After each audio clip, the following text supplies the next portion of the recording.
Si les créations d'Andrea Rocagel sont dans l'air du temps, elles sont pourtant le résultat d'un cheminement intime et personnel qui n'a rien à voir avec la tendance. Son parcours, Andrea l'a mené à l'instinct, entre Hong Kong et la France, après des études aux Beaux-Arts et jusqu'à devenir l'une des chefs de file de la pâtisserie végane. Au micro de Girls in Food, elle revient sans phare sur ses problèmes de santé qui, au sortir de l'adolescence, l'ont conduite à repenser sa vie. Sur la richesse et la créativité découvertes dans l'alimentation raw et végane, sur la création de sa marque, Luna Création, et sur ses douceurs inédites adoubées par la figure tutélaire de la pâtisserie, Pierre Hermé. Andrea analyse avec franchise son équilibre actuel, frontière étroite entre succès public et syndrome de l'imposteur. Que vous soyez un créateur en devenir qui se questionne sur ses choix de vie ou son envie d'entreprendre, ou tout simplement un bec sucré avide de découvertes, cet épisode est fait pour vous. Dans tous les cas, le parcours d'Andrea vous parlera, j'en suis sûre, autant qu'à moi. Si vous aimez ce podcast et que vous voulez m'aider à le faire connaître, laissez un commentaire et 5 étoiles sur Apple Podcast ou sur votre appli de podcast préféré. Vous êtes prêts à passer à table ? Je suis Adeline Glibota et voici le portrait d'Andrea Rocagel dans Girls in Food. Bonjour Andrea Rocagel. Bonjour. Est-ce que tu peux te présenter aux auditeurs de Girls in Food ? Oui, bien sûr. Du coup, je suis Andrea, la fondatrice de Luna Création, qui est une maison de pâtisserie végétale, biologique et sans gluten. Si on vient un petit peu en arrière dans ton enfance, est-ce que tu peux nous parler de la place de la cuisine dans ta famille ? Est-ce que c'était quelque chose d'important ? Alors, pas vraiment. Mes parents sont pas très cuisiniers, on va dire. Ils travaillaient beaucoup, ils travaillent beaucoup, ils ont toujours beaucoup travaillé quand on était jeunes. Et c'est vrai qu'on n'avait pas vraiment un rapport très proche par rapport au repas ou à la gastronomie. On mangeait rarement ensemble. Et voilà, donc en fait, j'ai pas vraiment grandi avec mes parents. Alors parfois ils faisaient des plats, ma mère cuisinait de temps en temps le dimanche des pâtisseries, des choses comme ça, mais voilà, c'était pas forcément un rituel et j'ai pas eu ce rapport-là. Par contre, ma grand-mère cuisinait beaucoup, et cuisine toujours beaucoup. Donc en fait j'ai plus appris ça avec elle. J'allais chez elle avec mon frère chaque été pendant 2 mois. Et là on avait vraiment des repas très très complets et j'ai appris la pâtisserie avec elle. Voilà, donc, voilà. Et alors peut-être que ça va t'évoquer quelque chose chez ta grand-mère, mais est-ce qu'il y a un plat de fête ou un plat du dimanche qui te reste en mémoire encore aujourd'hui ? Alors pas du tout du coup. Voilà, parce qu'il n'y avait pas vraiment en fait de dimanche, un plat particulier, il n'y avait pas de réunion. De rituel, de plat rituel. Ouais, c'est ça. En fait, on avait des rituels, mais vraiment hors. C'était pas dans l'alimentaire, dans la gastronomie, dans des repas. Donc j'ai pas forcément de choses marquantes par rapport à ça. En tout cas, par rapport à un jour de la semaine, il y avait des célébrations. Effectivement, on a toujours quand même célébré un Noël ou des fêtes particulières ou des anniversaires où effectivement on cuisinait plus. Donc en fait, disons que mon souvenir par rapport à des repas familiaux, c'est plus à des moments très marqués. C'est pas tout au long de l'année où ça a de l'importance, mais c'est vraiment des moments de fête où là, effectivement, ma mère, par exemple, malheureusement c'était que ma mère, pas trop mon père, mais où on va aller cuisiner effectivement toute l'après-midi pour la famille et recevoir. Mais c'était des moments particuliers quand on faisait vraiment attention, voilà, on va préparer à manger. Voilà. Un grand effort collectif. Exactement, qui symbolisait quelque chose, un événement. Donc voilà, c'est plus ce souvenir-là. D'accord. Et toujours dans ton enfance, quand tu étais petite, comment tu te projetais dans l'avenir ? Comment tu te voyais une fois grande ? Moi, ça a toujours été un peu compliqué. J'avais du mal à me projeter clairement.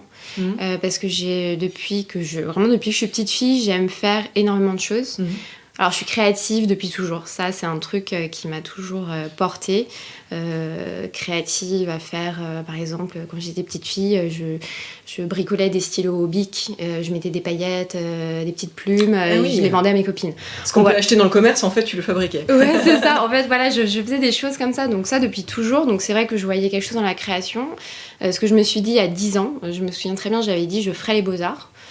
Donc il y avait déjà cette forte envie vraiment d'être dans la création. Après, c'était très dur pour moi et ça a été vraiment tout, et ça l'est toujours d'ailleurs, vraiment de me dire qu'est-ce que je vais faire concrètement comme métier pour gagner ma vie. Alors là, j'arrivais pas à répondre à la question. C'était dans la création, mais il y avait trop de portes ouvertes pour me dire je vais me spécialiser dans quelque chose. Après, quand j'étais... Alors, je sais que quand j'étais petite fille, je voulais être boulangère. Ah. Alors, je voulais être boulangère parce que je voulais manger les bonbons à la boulangerie, mais je voulais être boulangère. Je me souviens que c'était vraiment un métier qui me fascinait. Ouais. La fabrication, d'avoir son commerce, de vendre et tout. Donc, bon, ça n'a pas duré. Ça m'a perturbée. Parce que ma mère m'a dit, mais tu sais, elle m'avait dit, si tu tiens une boulangerie, tu vas pas manger toutes tes baguettes et voilà, c'est pas le principe du métier. Donc ça m'est vite passé, mais c'était vraiment une envie. Oui, c'est drôle comme la vie t'a rattrapé. C'est drôle, t'es pas boulangère, mais ça. Quand on fait le lien, tu vas nous en dire plus. Et est-ce que tu te souviens, quand t'étais ado ou jeune adulte, quel a été ton tout premier job ? La première fois que tu as reçu un petit salaire, un chèque J'ai travaillé assez tard. J'ai pas trop fait de job quand j'avais 16, 17, des petits jobs, j'ai pas trop fait ça. Donc mon premier vrai job en fait, c'était censé être un stage et puis finalement ça s'est vite transformé en travail. J'avais décroché un stage dans une boîte d'événementiel donc qui fait de la location, qui est vraiment le leader dans la location événementielle, donc qui va fournir pour des défilés, des dîners, etc. Et moi j'ai été mise à l'équipe de communication.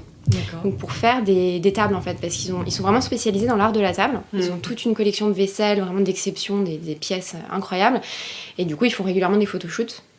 Et du coup ils m'ont mis sur cette partie-là pour concevoir des tables, l'art de la table. Et c'est parti en stage et finalement... C'est entre le stylisme... C'était vraiment du stylisme au final. Ouais, c'était vraiment... exactement. Moi, j'étais appelée scénographe, mais c'était un petit peu ça. C'était vraiment de mettre en scène, d'avoir cette assiette, ce couvert, cette nappe, des nouveaux produits qui rentraient. Et moi, je devais les mettre en scène, et à destination des clients, principalement, du coup. Et finalement, ça a été un coup de cœur absolu. Alors, avec l'équipe et avec mon patron et le métier. Et du coup, je leur ai demandé, je sais pas comment on peut faire légalement, mais j'ai envie de continuer à travailler avec vous. Moi, je faisais mes études à ce moment-là. Donc, en fait, dès que j'avais des vacances, les vacances d'été, 2 mois, on faisait plein de petits contrats. Tu revenais, en fait, tout au long de l'année, quoi. Et au final, j'ai fait ça pendant 7-8 ans avec eux. J'aimerais bien qu'on remonte un petit peu en arrière. Ouais. Donc, tu rêvais quand tu avais 10 ans de faire les beaux-arts. Oui. C'est ce que tu as fait, d'ailleurs. Oui. Est-ce que tu peux nous en parler ? Est-ce que cette envie, cette fibre, elle t'a jamais quitté de 10 à 18 ans ? Et en fait, quand tu as été prise aux beaux-arts, ça a été la confirmation que tu étais sur le bon chemin ? Ou comment tu l'as vécu ? Exactement. En fait, je pense que j'ai de la chance. Parce que c'est vraiment quelque chose qui m'est arrivé à 10 ans. Je me suis dit, je vais faire ça. Et du coup, ça ne m'a jamais quittée. Je ne savais pas comment. En plus, j'ai pas eu un parcours scolaire très paisible, on va dire. C'est pas que j'étais pas bonne, mais c'est que j'avais vraiment du mal à rentrer dans une sorte de moule. On en reparlera, mais j'avais du mal à suivre des études, en tout cas, le collège, le lycée où je m'y retrouvais pas en sachant très bien où j'allais en fait. Donc en fait c'était très long parce que de 10 ans à 18 ans, il faut tenir, on peut pas faire les beaux-arts tout de suite. Non. Donc en fait je pense que c'est un petit peu difficile pour moi d'être forcée à continuer ça, le parcours classique, et de devoir attendre. Mais ça m'a jamais quittée. Après les beaux-arts, les arts déco, il y avait différents concours possibles, mais c'est vrai que je me suis jamais... reposer la question, à partir du moment où ma décision était prise, c'était ce que j'allais faire. Et est-ce que, même si dans ce que tu nous dis, on voit que l'univers scolaire n'était pas forcément très adapté à toi ou à ta personnalité, est-ce que comme tu avais cet objectif, et il faut quand même passer des concours avec donc des choses attendues pour être sélectionné, est-ce que toi, c'était cette carotte en fait qui t'a permis de malgré tout tenir et aussi d'arriver à préparer ces concours, ou est-ce qu'en fait tu y allais comme ça et ça a fonctionné ? Non, vraiment en fait j'ai préparé ces concours, je sais pas comment dire, en fait j'avais pas le choix. C'est-à-dire que c'était ça ou c'était rien. Je me suis pas spécialement préparée, j'ai pas travaillé, c'est un peu ambigu chez moi, je suis une grosse travailleuse, je travaille énormément. et en même temps je suis très flemmarde parfois. Donc je sais pas comment expliquer, je travaille beaucoup, mais c'est vrai que j'ai pas fait des nuits blanches pour préparer mes concours aux Beaux-Arts. Enfin, c'était juste évident, il fallait que ça arrive. Donc je me suis quand même donnée, j'ai préparé mes dossiers, etc. Mais c'était juste évident, et je tenais vraiment, je tenais le lycée, j'ai passé mon bac un peu de justesse. Parce que bon, j'avais des soucis de santé, mais je l'ai eu, et c'était parti. Et c'est vrai qu'en fait, c'est assez drôle, parce qu'à partir du moment où j'avais mon bac, c'était bon. Et les premiers jours, je suis pas rentrée dans une école d'art directement. J'ai fait une prépa avant. Parce que je pouvais pas, enfin c'est très dur d'arriver aux Beaux-Arts à 18 ans, ça arrive, hein, mais c'est un peu difficile. Donc j'ai fait une prépa, et à partir du moment où j'étais en prépa, c'est comme si je me sentais enfin à ma place. Enfin, c'était vraiment une espèce de souffle. Et c'est ok, ça y est, on y est. Et donc voilà, c'était d'un coup j'étais à ma place. Ok. Voilà. Et ça, c'est un sentiment que tu as ressenti à nouveau par la suite, ou... Parce qu'on voit entre les beaux-arts, que ce soit la prépa ou même les études d'art et ce que tu fais aujourd'hui, il y a quand même un monde aussi. Et au milieu, il y a eu de la scénographie, même si on sait qu'en fait tout se tient et que... Tout a un fil, effectivement. Tout est lié. Mon parcours est extrêmement atypique. On peut avoir du mal à l'assembler, et en même temps, il fait tellement sens. Je pourrais l'expliquer de A à Z. Ça fait sens maintenant, avec le recul. Hein, oui, bien sûr. Sur le coup, quand on le vit, ça fait aucun sens, et je ne comprends absolument pas ce qui m'arrive. Mais ça fait sens. Des moments où vraiment je me suis sentie à ma place, pas tant que ça. Ça, c'est un grand but dans ma vie, de me sentir à ma place et à l'aise avec ce que je fais. Peut-être dans le métier de scénographe, où au final, en fait, c'est quelque chose, ce métier-là, je peux l'appliquer à ce que je fais aujourd'hui dans la pâtisserie, ou je peux l'appliquer quand j'étais aux Beaux-Arts. En fait, c'est pour ça que ça fait sens pour moi, c'est de composer avec des éléments, de créer avec différents éléments. Donc que ce soit des assiettes, que ce soit de la noix de coco et du sirop d'érable, ou un pastel et une feuille de 130 grammes. En final, si on a des éléments, qu'est-ce qu'on fait avec ça, avec ses mains, parce que c'est le travail des mains avant tout. Donc voilà, en tout cas la question de se sentir à sa place, ça a été assez rare. Okay. Il y a eu d'autres moments comme ça, notamment Hong Kong, je pourrais en parler, mais c'est assez rare. C'est assez rare, ouais.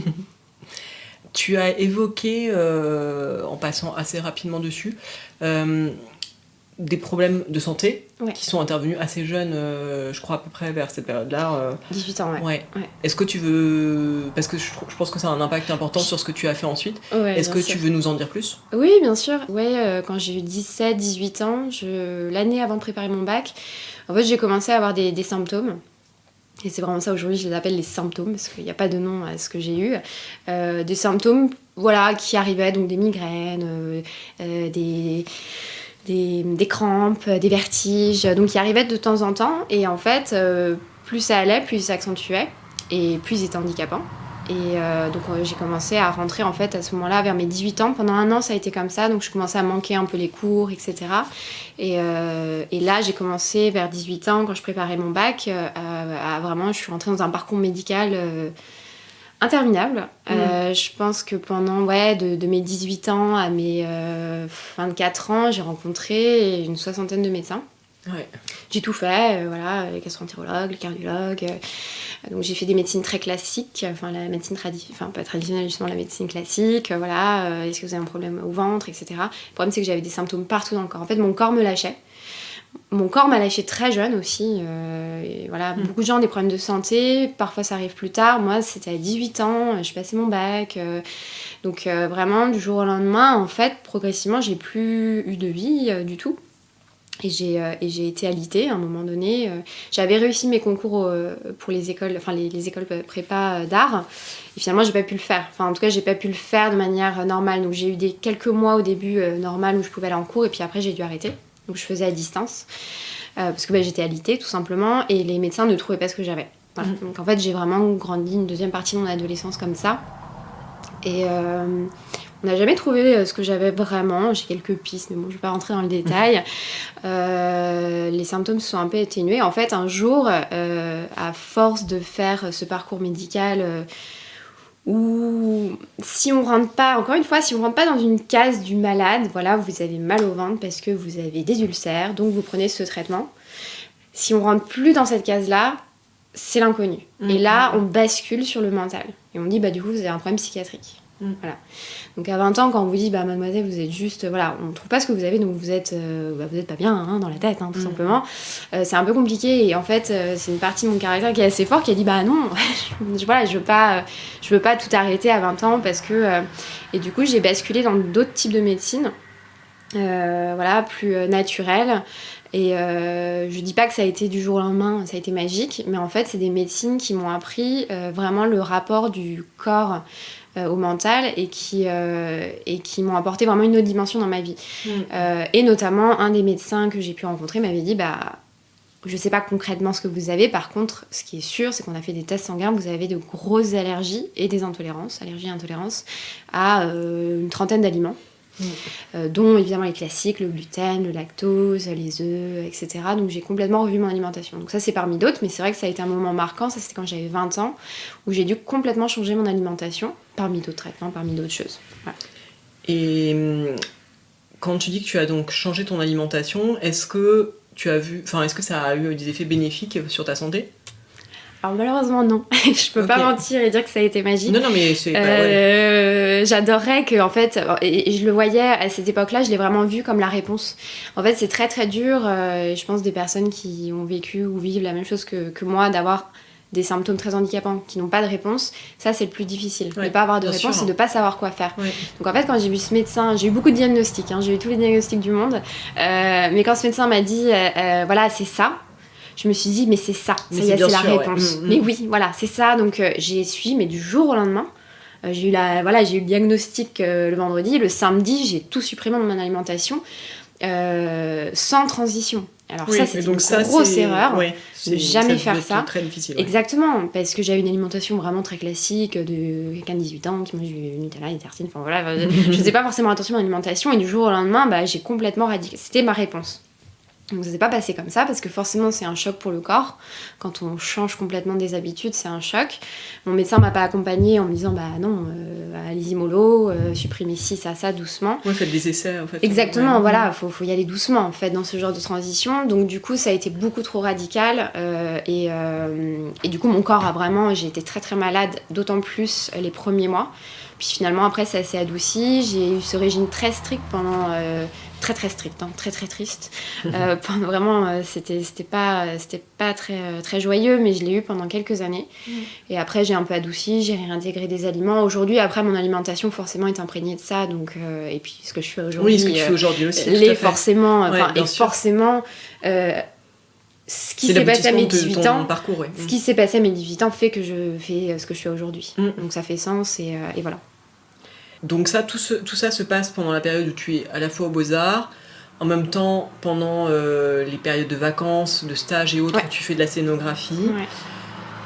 Comment tu te projettes dans l'avenir ? Parce qu'effectivement, on se dit, les Beaux-Arts, on devient artiste, mais c'est pas forcément aussi simple que ça. Comment toi, tu t'imaginais la suite de ton parcours une fois le diplôme obtenu ? Strictement aucune idée. Vraiment, c'était le néant total. Déjà, moi, je sortais progressivement. Les Beaux-Arts, ça m'a un peu sauvée, honnêtement. Des rencontres que j'ai fait, je me suis fait des amis, donc j'ai renoué avec la vie sociale aussi. Oui. Parce qu'en fait, j'ai quand même été coupée de ça vraiment très très jeune. Donc j'étais un peu hors case parce que j'avais pas eu ces rapports avec des gens qu'on est censé avoir jeunes. Donc en fait, les Beaux-Arts m'ont réappris à avoir ça, à me faire des amis, à sortir. Oui, à faire tout ce que font les jeunes en fait. Exactement, du coup à me reprojeter aussi. Parce que en fait, à partir de 18 ans, moi j'ai arrêté de me projeter. Parce que je savais pas ce qui allait m'arriver. Moi je voyais mon état se dégrader de jour en jour. Donc en fait. Voire même tu étais pessimiste, ouais. Ah ouais, mais je me disais, moi en fait, j'ai eu un blocage. Je me souviens à 20 ans, vraiment j'étais encore très très malade le jour de mes 20 ans. Et ça m'a vraiment déprimée. Je me suis dit, j'arrête de me projeter. J'arrête totalement de me projeter parce que je sais pas ce qui va se passer demain. Et je voyais que mon état s'améliorait pas. Donc en fait, les Beaux-Arts, déjà, ça a été vraiment une reprise progressive dans la vie. Donc le futur, le métier, en fait j'y étais pas du tout. Bon, à côté de ça, les Beaux-Arts, j'ai adoré mes études, c'était génial. Mais enfin, ça prépare pas vraiment à la vraie vie, quoi. Enfin, la vie active, qu'est-ce qu'on fait concrètement ? Ok, on crée, on fait de la peinture, on s'explore soi-même.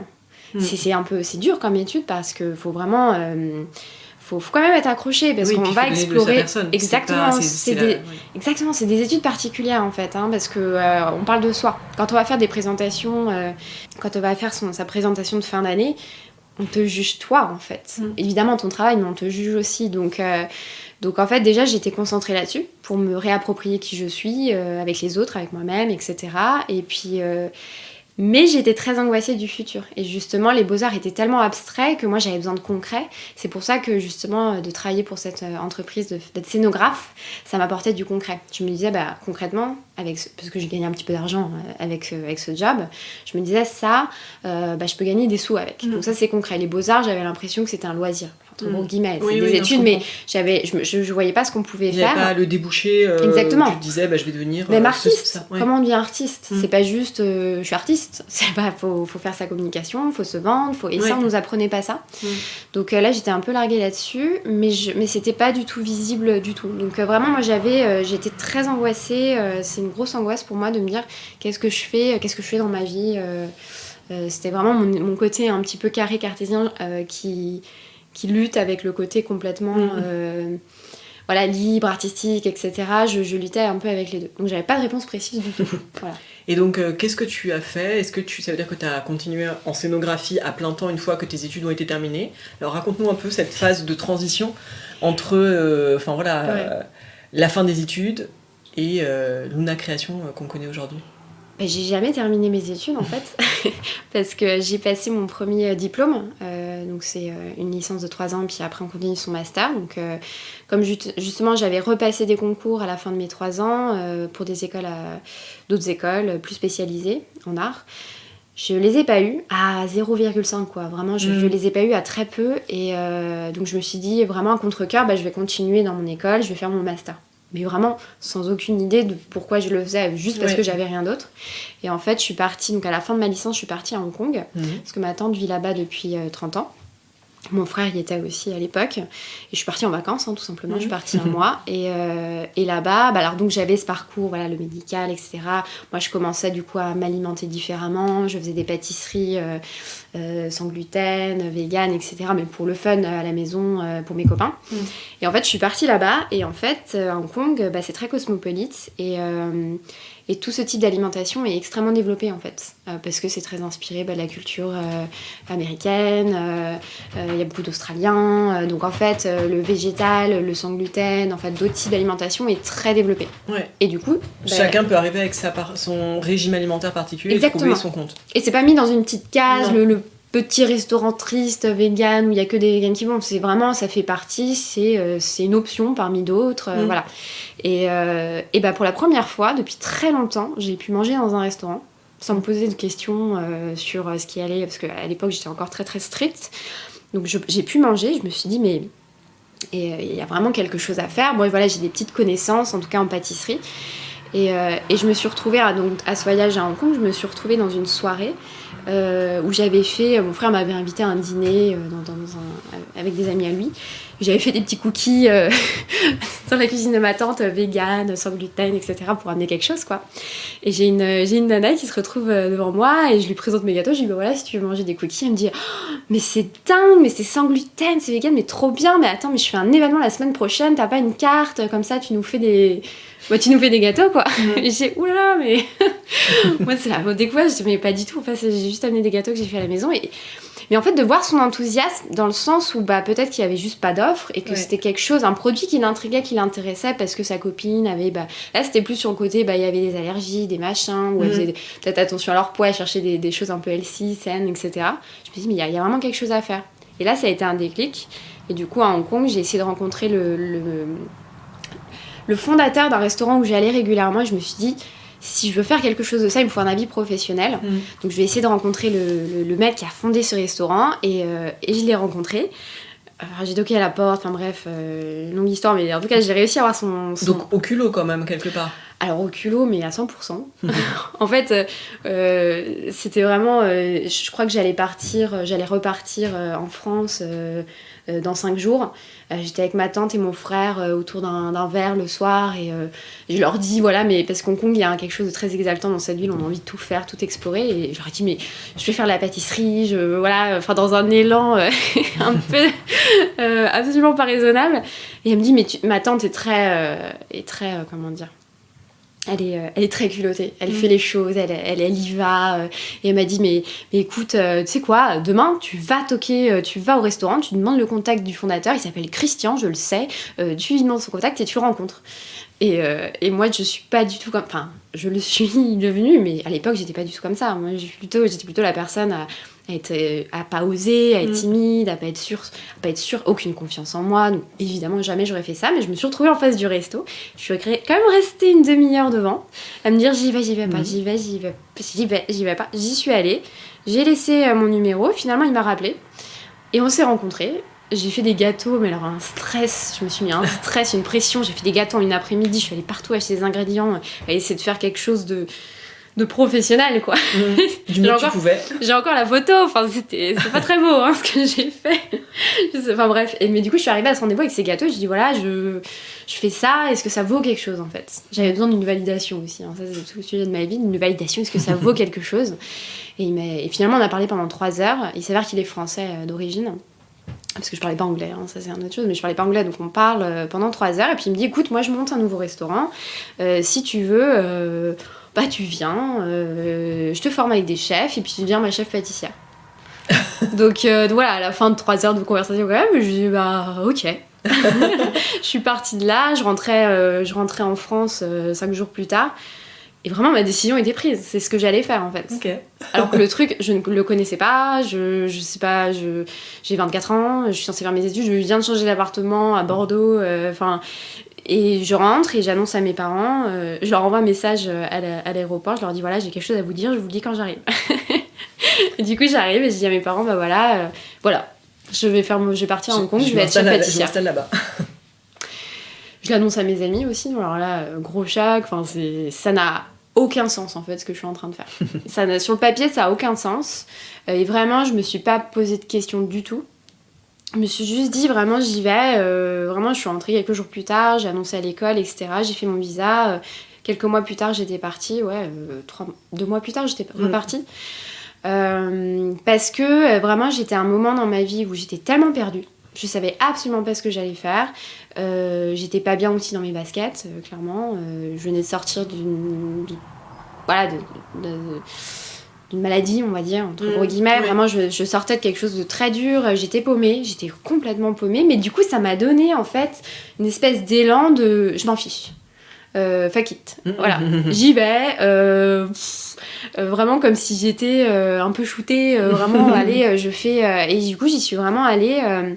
alors que j'ai eu un échange avec ce mec, hein, je l'ai eu une fois en visio, vite fait. Dans l'intervalle, ouais. Mais j'avais aucune idée, je débarquais sur un truc, je savais absolument pas. Mais justement, par rapport à ça, parce que je pense que ça peut vraiment aussi parler aux gens qui sont au tout début de leur parcours, voire dans leurs études, et qui sont dans cette situation de... On fait des études, mais on sait pas trop pourquoi, ouais. On sait pas où on va, on sait pas ce qu'on va faire.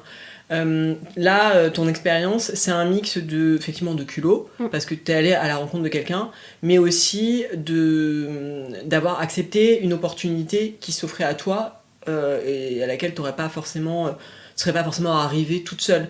Est-ce que c'est justement se lancer un peu aussi dans l'aventure, est-ce que c'est quelque chose que tu peux conseiller aux auditeurs qui sont dans cette voie, qui se questionnent sur leur avenir professionnel? Alors, ouais, c'est une philosophie que j'ai envie d'avoir. Et avec Luna, j'espère au maximum aussi pouvoir faire ça pour les gens qui vont venir chez Luna. Je déteste l'idée du CV parfait, quoi. Je trouve que pour moi, ça n'a aucun sens. Mon CV, il est horrible. Il est horrible pour tout. J'ai tenté des entretiens d'embauche. En tout cas, il est pas linéaire. Il est pas ce qu'on attend. Voilà, on n'attend pas ça. Alors, c'est courageux. C'est les retours qu'on me faisait. On me disait, c'est courageux, c'est génial, c'est vraiment ça. Par contre, nous, on cherche vraiment quelqu'un qui a fait une école de commerce, qui a 3 ans d'expérience, voilà. Qui a fait exactement la même chose ailleurs. C'est ça qui se passe. Donc en fait, moi, ce que je conseille, c'est un peu compliqué parce que aussi, enfin, j'adore la France, c'est mon pays, mais on a quand même une mentalité très particulière en France. Et ça, je l'ai vraiment vu quand je suis revenue d'Hong Kong, justement, ou Hong Kong, ou comme d'autres pays, peut-être aux États-Unis aussi. Mon copain est américain, il me dit que voilà, en fait, ça marche plus facilement, ce genre de choses, au culot. Ok, j'ai rien à voir dans le métier, j'ai pas fait les études, mais faites-moi confiance. En fait, c'est plus sur une question de confiance. Ce qui s'est passé, c'est qu'on a parlé 3 heures avec Christian. Avec Christian, cette personne-là, on a parlé pendant 3 heures. Peut-être qu'il a eu un feeling, peut-être qu'il a vu que j'avais un truc, une petite flamme en fait, qui m'animait. Je savais absolument pas ce que je disais, j'avais aucune connaissance, mais il a perçu quelque chose. Donc ça, c'est assez incroyable et c'est culotté aussi de sa part, parce que c'était un risque. Donc moi, ce que je conseille en fait, c'est moi, je conseille rien parce que vraiment, je sais pas. Aujourd'hui, il y a aussi une réalité. Il y a une réalité du monde du travail. Oui, on notamment attend. Économique. Exactement. Oui. Donc, je pourrais pas dire soyez fous, allez tenter des trucs à droite à gauche. Mais moi, ça m'est arrivé. Je pense que ça peut arriver. Je pense qu'il y a des employeurs qui sont prêts à faire ce pari-là aussi. Ouais. Mais en fait, je me disais aussi, tu sais, dans l'idée de parfois, on est sur un chemin qui est un espèce de silo. Mais peut-être l'idée de faire parfois un pas de côté, ou en tout cas de considérer des choses qui sont pas dans le droit chemin. Il faut, enfin je veux dire, je sais que c'est un peu naïf, mais on a une vie qui est quand même, faut pouvoir le faire, le faire aussi. Moi j'ai pas d'enfant, j'ai pas de grosses charges derrière aussi à assumer, donc je pouvais à ce moment-là partir, être libre et dire salut tout le monde, j'ai laissé mon chat à mes parents, honte à moi, je suis partie, je pouvais le faire. Tout le monde ne peut pas le faire non plus. Par contre, oui, j'espère quand même qu'on peut garder cette liberté. Et j'espère, aujourd'hui, je fais ce que je fais, Luna, mais c'est pas toute ma vie, quoi. Oui. Enfin, vraiment, je sais que je partirai sur autre chose à un moment donné. Et on a une vie qui est très longue, je l'espère pour tout le monde. Enfin, voilà. Et qu'on peut vraiment se permettre ces coups de folie autant que possible. Et c'est ça qui manque un petit peu quand justement on est en tout cas dans le monde du travail qui peut être un peu strict et chercher des choses très linéaires. C'est vraiment dommage parce que sauf des personnes qui ont une passion, ils veulent faire ça toute leur vie, et super, génial. Mais il faudrait qu'on ait cette liberté-là, complètement. J'aimerais bien qu'on revienne aussi sur le côté pâtissier, parce que quand tu nous dis, donc tu nous as dit que quand tu étais à Hong Kong, tu commençais en fait, tu faisais de la pâtisserie déjà, et je sais que quand la première fois qu'on s'est rencontrés, tu m'avais dit aussi que tu avais de par ton alimentation, tu trouvais pas forcément ce que tu voulais dans le commerce ou voilà, sur le marché, donc tu as commencé aussi à pâtisser toute seule chez toi. Est-ce que tu peux nous parler de ce volet-là, parce que ça a finalement abouti à ces cookies qui ont abouti à ce rendez-vous, enfin voilà, ça a fait boule de neige, mais est-ce que tu peux revenir pour nous au début de cet intérêt pour la pâtisserie ? Ouais, c'est assez intéressant parce qu'en fait je me suis rendu compte, du jour au lendemain, j'avais plus les bases de la pâtisserie. Moi je cuisine pas, j'aime pas la cuisine salée par exemple, j'adore la pâtisserie, j'aime pas la cuisine salée. Mais la pâtisserie, en fait, du jour au lendemain, on m'enlevait toutes les bases. Voilà, tout ce que je faisais avec ma grand-mère quand j'étais jeune, les gâteaux chaque été, je pouvais plus les faire. Les œufs, la farine de blé, les produits laitiers, il n'y avait plus. Donc en fait, c'était vraiment pendant 2 ans, j'ai rien fait. Pendant 2 ans, j'ai mangé du riz avec des légumes bouillis, sans rire, vraiment. Donc c'est pour ça que c'était un peu triste, parce que je m'étais pas, il y avait pas de bouquin, il y avait rien en fait qui expliquait, mais comment on fait sans. Aujourd'hui, on trouve beaucoup plus facilement, parce que moi, c'était du coup il y a 12, 13 ans. D'années, ouais, c'est ça, j'avais dans il y a 13 ans, il n'y avait rien, il n'y avait pas de livres, il y avait quelques blogueuses, que je m'en souviens encore, parce que c'est vraiment des blogueuses qui m'ont sauvé la vie, mais... tu veux les citer peut-être Ouais, peut-être, il faut que je retrouve leur nom, mais par exemple, Clem sans gluten. Elle présentait des gâteaux sans gluten, et je me suis dit, on peut faire des choses. Beaucoup de blogueuses américaines aussi, parce que là-bas, encore une fois, on y est depuis très longtemps. Il n'y avait pas de bouquin, j'ai trouvé un jour un bouquin, ça c'était de Valérie Cuyat. Et c'était ma bible, et c'était sans lait, parce qu'il y avait sans gluten, mais moi je pouvais pas manger non plus d'œufs et de produits laitiers, donc ça aussi ça ajoutait c'était encore plus compliqué. Exactement, le gluten c'est facilement remplaçable, le reste ça devenait compliqué. Et mais surtout quand on cumule les interdictions. C'est ça, plus ça faisait un petit peu beaucoup, donc et là j'avais trouvé sans œufs, sans lait, sans gluten. Le bouquin, c'est devenu ma bible, et du coup là en fait avec ce bouquin j'ai vraiment découvert d'autres ingrédients, donc c'est vraiment... En fait, ça a été vraiment du jour au lendemain, je me suis dit, mais en fait, je peux faire des choses. Parce que oui, il n'y avait aucune offre. Il n'y avait rien. Enfin, il y avait vraiment le paquet de biscuits un peu sec. Ouais, c'était ça. C'était un peu la punition. C'est ça, c'est un truc qui marquera toujours. C'était au fin fond du magasin bio. Évidemment, c'était pas encore au Carrefour ou autre. C'était au fin fond du magasin bio. Si on avait un peu de chance, on trouvait un truc saveur chocolat. Bon, ça c'était la fête. Sinon c'était vraiment c'était vraiment pas bon.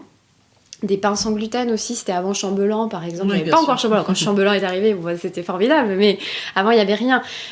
Du coup, je me suis dit, bah, va falloir que je trouve des options. Et surtout, en fait, ce qui me manquait, au-delà de moi, mon plaisir de manger des gâteaux, c'était de cuisiner, de pâtisser pour les autres, de faire des gâteaux d'anniversaire.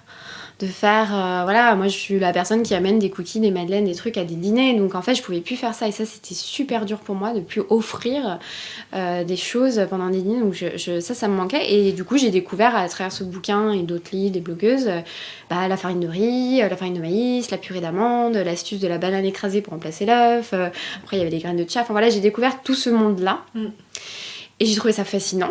En fait, je me suis dit, mais même si je pouvais manger tout ce genre de choses, le gluten, les œufs, etc., mais en fait, il y a ça, il y a ce monde-là qu'on connaît pas, dont on parle pas, et je comprenais pas. Je me suis dit, mais en fait, il y a plein de choses à faire. Et surtout, qui sont pas que de la restriction, mais qui peuvent être de la Ça créativité. peut être bon. En fait, c'était la révélation sur ça peut être bon.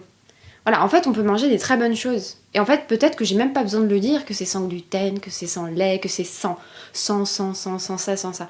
Et du coup, qui est assimilé effectivement à du sans goût, de restriction, et les gens vont te dire non. Oui, à du régime en fait. À du régime, voilà. En fait, il y a vraiment quelque chose d'assez négatif, en fait. C'est connoté négatif quand on dit ça. Et du coup, c'est vraiment, j'ai découvert, en fait, non, en fait, ça peut être très bon.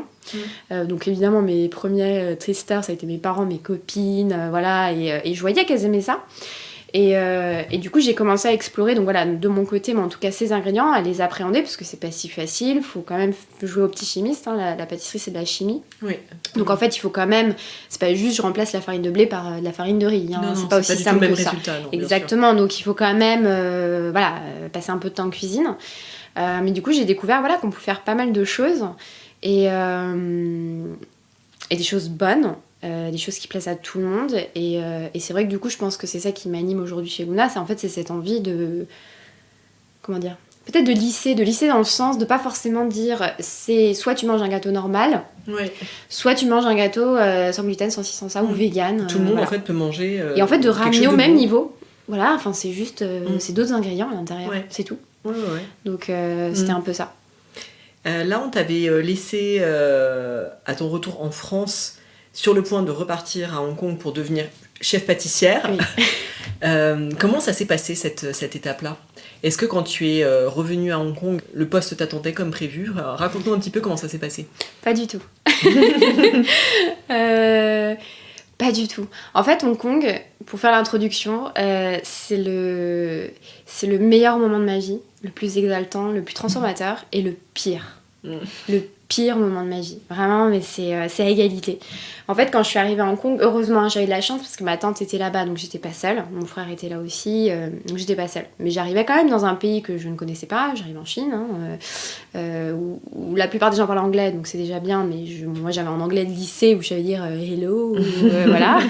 Donc bon, j'avais pas beaucoup de base, quoi. Et puis j'avais 3 recettes que j'avais fait de cookies, de machin dans ma tête, mais j'avais aucune connaissance. Enfin, quand j'y repense avec le recul, c'est de la folie.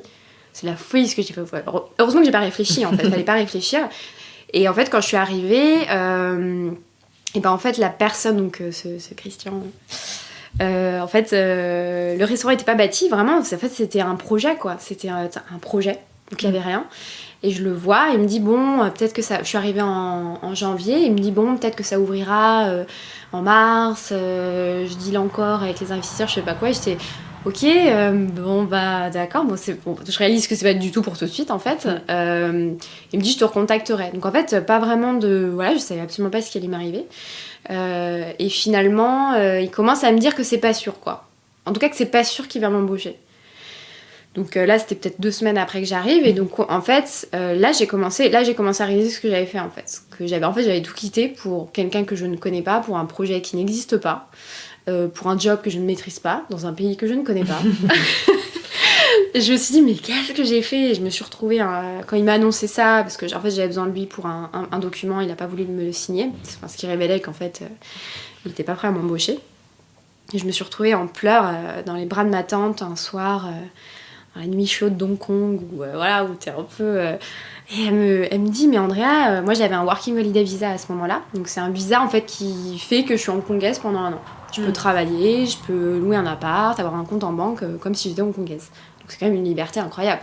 Soit 24 ans, tu peux faire tout ce que tu veux. Elle m'a dit, écoute, c'est pas dramatique, ça se trouve ça se fera pas. Demain, va toquer à toutes les portes et essaie de te trouver un travail. Parce qu'en fait, je venais d'avoir un appart. Je venais de décrocher trouver un appart.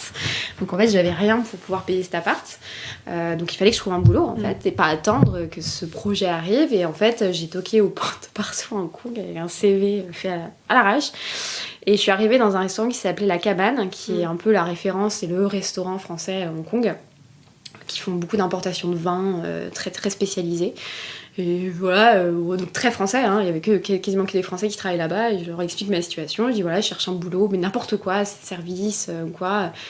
Même si j'étais terrifiée, parce que service, ça veut dire que je dois parler anglais à des gens, donc je me dis mais comment je vais gérer, enfin bref, j'avais jamais fait de service. Et j'explique ma passion de la cuisine, quoi, que j'ai envie d'apprendre, et je tombe sur le manager qui me dit bah écoute, si tu veux, on te propose un poste de commis. Et tu viens bosser avec nous en cuisine. Et voilà, j'ai signé pour un poste de commis dans un restaurant traditionnel français où on fait de la rillette et des planches de charcuterie de fromage, donc rien à voir. Et j'ai bossé là-bas pendant quasi 2 mois. Et heureusement, c'est drôle, mais voilà, en fait tout s'aligne parce que heureusement que j'ai fait ça.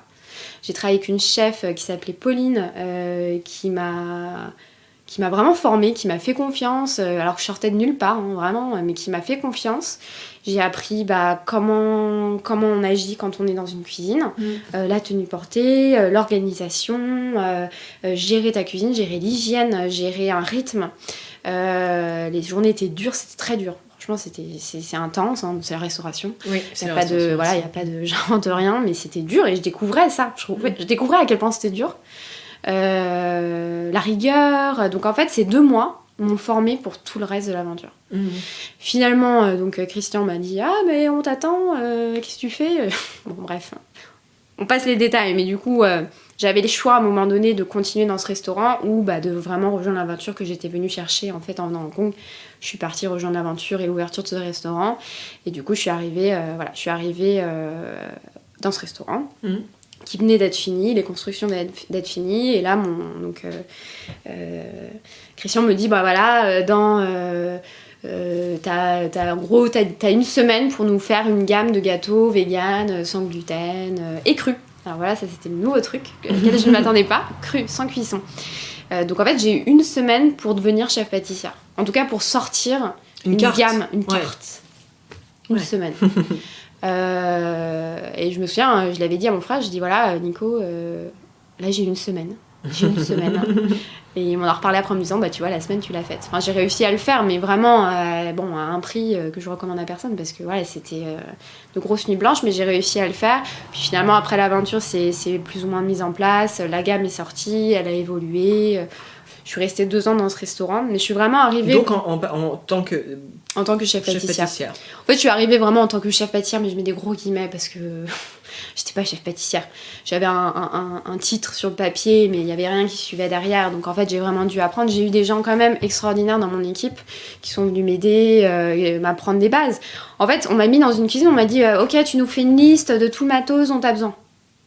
Je ne sais pas. Une spatule, un bol. Je ne savais absolument pas, j'avais aucun repère, je ne savais pas.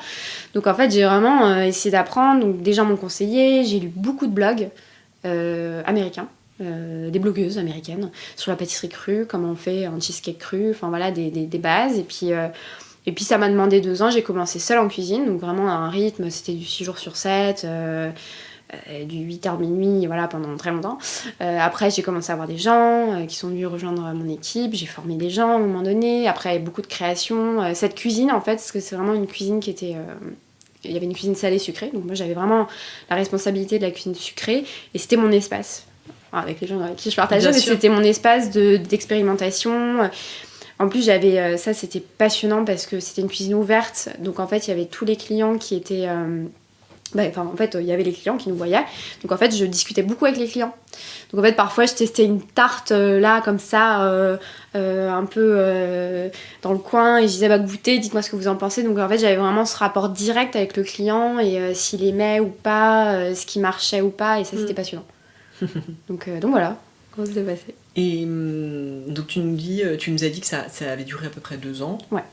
Au bout de 2 ans, qu'est-ce qui s'est passé? Parce qu'à la base, tu avais un visa d'1 an, donc tu as prolongé. Ouais, un visa de travail, ouais. Et en fait, tu aurais pu potentiellement peut-être rester. Alors qu'est-ce qui s'est passé? Pourquoi tu n'as pas continué?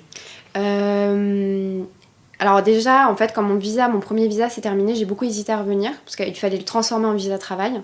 Donc c'est quand même des grosses démarches, etc. Donc au début, j'avais dit non, je reviens pas. Finalement, j'ai dit, en fait, si, je reviens. Enfin, j'ai beaucoup hésité. Donc finalement, on l'a fait. Et en fait, quand on fait la procédure du visa travail, il faut retourner... je suis repartie en France. Oui. Donc je suis repartie en France peut-être 2 mois, le temps que le visa soit accepté ou non. Il a été accepté. J'avais pas du tout envie d'y retourner, mais il y a quelque chose en moi qui me disait faut y aller, faut le faire, enfin faut finir un truc. Et j'y suis retournée, et en fait, il s'est passé un truc tout bête, c'est que déjà j'étais pas sûre de moi, c'était dur quand même, j'étais pas hyper heureuse, enfin il y avait des parties de moi qui étaient très heureuses, puis d'autres très, très malheureuses là-bas. Et en fait, on a commencé cette aventure avec toute une équipe, un chef, mon chef exécutif, et puis toute une équipe. Et en fait, quand je suis revenue une semaine plus tard, j'arrive après avoir eu mon visa travail, je reviens, ok, c'est reparti, on retourne dans le truc. Déjà, quand je suis arrivée dans le restaurant, après 2 mois d'absence, j'ai eu une boule au ventre. Quand j'ai vu ma cuisine, je voulais pas rentrer dedans en fait. Vraiment, mon corps me disait non. Ouais. Non. Mais bon, il fallait, j'étais là, j'étais revenue. Et une semaine plus tard, mon chef m'annonce avec le responsable, etc. D'une manière pas très délicate, il m'annonce en fait, on s'en va. Je reste pas. Donc mon chef exécutif me dit qu'il s'en va. Il a démissionné et il part. Et là, pour moi, ça a été vraiment une trahison. Je me suis dit, mais non. En fait, je suivais cette aventure aussi parce qu'il y avait une aventure humaine derrière. Il y avait quelques personnes avec qui je m'entendais très bien, que je voulais continuer l'aventure avec eux parce qu'ils m'apprenaient des choses aussi, etc. Et là, en fait, d'apprendre par surprise que ces personnes-là ne restaient pas, je me suis dit, je vais pas réussir à le faire. Je vais pas réussir à tenir ce rythme, à continuer l'aventure. Donc j'ai beaucoup hésité, puis je sais pas, 1 mois plus tard, j'ai annoncé en fait je vais pas rester. Et surtout au-delà de ça, ce qui s'est passé, c'était que je sentais que j'avais un peu vu ce que j'avais à voir, j'avais fait mon truc fou. À cette époque-là, j'avais 3 personnes dans mon équipe, j'en avais vu au moins 10, qui étaient restées, pas restées, etc. J'avais plein de recettes, j'avais vécu plein de choses, je voyais pas l'autre étape en fait. J'étais chef pâtissière, j'étais en tout cas en termes de poste, je pouvais pas évoluer plus que ça. Ma famille me manquait, j'étais épuisée, moralement et physiquement. Mon corps a vraiment morflé pendant ces 2 ans. Donc en fait c'était tout mon corps qui me disait non, donc j'ai démissionné, mais j'ai dit que je restais le temps de trouver quelqu'un, et finalement le karma, ou je sais pas, mais 1 semaine avant que je parte, le resto a fermé du jour au lendemain. Ouais. D'accord. Ça c'est la loi d'Hong Kong, en fait, c'est on-off. Ça ouvre, ça ferme, donc en fait de toute façon... Sans préavis, sans... Ah non, c'est pas de préavis, non. Mais c'est pas le propriétaire qui non, a fait ça dans votre dos. C'est le groupe en fait qui détenait le restaurant qui a dit pour différentes raisons, parce qu'ils n'étaient pas d'accord avec... Le restaurant fonctionnait extrêmement bien, mais le groupe avait décidé qu'il voulait commencer à mettre de la viande, des choses comme ça dans le restaurant, donc forcément... Oui, ce qui n'était peut-être pas le concept. C'était absolument pas le concept de base, donc forcément ça a eu un clash, mais du coup du jour au lendemain ça a fermé. Donc en fait j'ai rien... Donc en fait t'as eu un bon instinct, c'est un heureux alors hasard. c'était hors... c'était pas forcément par rapport à ça, mais en fait je me suis dit en tout cas effectivement l'aventure se termine, et heureusement que j'y suis retournée en fait. Heureusement que j'ai quand même fait ce visa, j'ai clôturé quelque chose que j'avais besoin de clôturer, une aventure assez folle que j'avais besoin de clôturer, et du coup je suis rentrée en France finalement après ça avec une aventure complète. Ouais, un chapitre qui était... Voilà, il n'y avait pas de regret, il n'y avait pas si j'étais, repas, il n'y avait pas ça, donc... Et est-ce que tu peux nous en dire plus aussi sur le côté, le fait d'être une femme en cuisine à Hong Kong? Parce qu'on le sait, en France, ça reste un sujet qui n'est pas simple. Toi, tu étais donc dans un contexte encore plus particulier, parce que sans forcément d'expérience, on imagine difficilement cette situation transposée en France, sauf si tu avais été la patronne de ta boîte. Comment toi tu l'as vécu? Est-ce que c'est commun, les chefs femmes à Hong Kong? De ton expérience, est-ce que tu peux nous en dire un petit peu plus? C'est un peu particulier parce que chaque restaurant est différent. Il va y avoir surtout à Hong Kong, alors là il y a les restaurants traditionnels chinois avec des cuisines très strictes, etc. Je pense à Aline Grata quand je pense à ça, où on n'est pas du tout sur la même expérience par exemple. Moi j'étais quand même dans un concept qui est très... qui était très free, quoi. C'était c'était il m'avait fait venir, que j'avais aucune expérience. Donc en fait, j'avais pas trop ce rapport, effectivement, de la jeune femme qui arrive, qui débarque, qui a aucune connaissance. Un petit peu avec certains dans l'équipe. Qui étaient, mais en fait, qu'est-ce que tu fous là? Et qui étaient très énervés contre moi, d'ailleurs. Parce qu'ils comprenaient absolument pas pourquoi j'étais là, chef, je sais pas quoi, alors que je savais pas... Mais ça avait pas été vraiment un sujet. J'ai pas ressenti vraiment un manque de respect. Même les équipes que j'avais... en fait, j'avais beaucoup de filles avec moi qui venaient, mes secondes, commis, c'était des femmes, généralement. Alors, hongkongaises ou népalaises, beaucoup. Donc il n'y avait pas du tout ce rapport-là, même avec mon chef, il me respectait, mine de rien, il me respectait, même si je débarquais, il m'a fait beaucoup confiance dès le début. Donc c'est pas à Hong Kong que j'ai ressenti cette place de femme. Okay. Donc c'était pas trop Pas du tout. Même à Hong Kong, le restaurant français où j'ai travaillé, la chef, c'était une femme très... elle a été hyper inspirante parce que vraiment... c'est un sacré caractère et elle a justement un caractère hyper fort, hyper imposé. Elle avait un look complètement... vraiment... et ça m'a vachement inspirée, moi qui est un peu toute timide, qui fait attention, qui parle pas trop fort. Et voilà, de voir une femme aussi en imposer, avec des hommes dans l'équipe. C'était vraiment elle qui gérait. Et là, je me suis dit, en fait, si, c'est possible, quoi. Donc ça, j'en ai pas trop souffert à Hong Kong. Au contraire, j'ai eu de l'inspiration de femmes. Par contre, j'en ai souffert en France. Alors ça... ouais. On va y revenir. Donc là, tu quittes Hong Kong avec cette partie de ton histoire que tu clôt de la manière dont tu voulais, en fait. Tu reviens en France. Comment ça se passe quand tu arrives en France? Qu'est-ce que tu as eu envie de faire? Pareil, encore une fois, aucune idée. En fait, c'était vraiment difficile le retour en France. Moi, je suis partie que 2 ans. J'ai des personnes que j'ai rencontrées à Hong Kong. Ma tante, par exemple, ça fait 30 ans qu'ils sont partis. J'imagine le retour en France, ça doit être très compliqué. Moi, je l'ai senti en 2 ans. 2 ans en dehors de mon pays. Quand je suis revenue en France, c'était très difficile. Je me suis sentie... Et encore une fois, j'adore la France, j'adore beaucoup d'aspects de la France, mais je me suis sentie tout de suite enfermée dans une petite boîte. On m'a tout de suite remis à ma place, en fait. C'est tout de suite beaucoup moins culotté, quoi.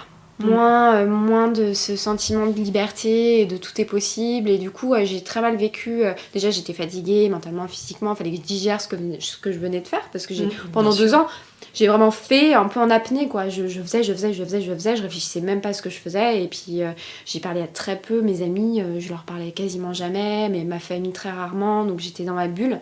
Donc je revenais, je prenais une petite claque de « Ah oui, en fait, j'ai fait ça, quoi. » Donc déjà, il fallait digérer ça. Ensuite, je revenais en France. Je me suis sentie un peu refermée dans une petite boîte. Là, j'ai commencé à prendre peur. J'ai eu très peur parce que je me suis dit « Mais en fait, j'ai fait une énorme boulette, quoi. Je suis partie de 2 ans faire un truc qui a aucun sens. Maintenant, ça y est. » J'ai commencé à me dire « je suis revenue, j'avais 27 ans. » Je me suis dit, j'ai 27 ans, ça y est, c'est fini, quoi. Maintenant, je vais que travailler dans la cuisine. En plus, je voulais pas retourner en pâtisserie, je voulais pas retourner en cuisine, j'étais traumatisée. Je trouvais ça génial ce que j'avais fait, mais je me suis dit, jamais je retournerai là-dedans. Voilà, c'est ça, tu voulais pas retenter l'expérience. Ouais. Et de toute façon, je me suis dit, moi, la première question qu'on me posait, c'est, c'est super, mais vous avez un CAP?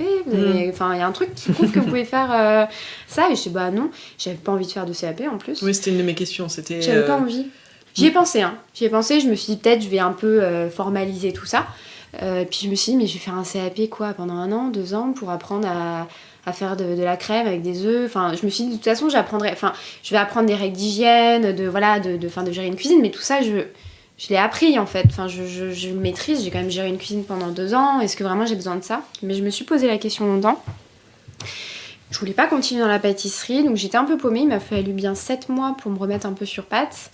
Et j'ai rencontré, ça a été une rencontre très marquante, j'ai rencontré Pierre Hermé.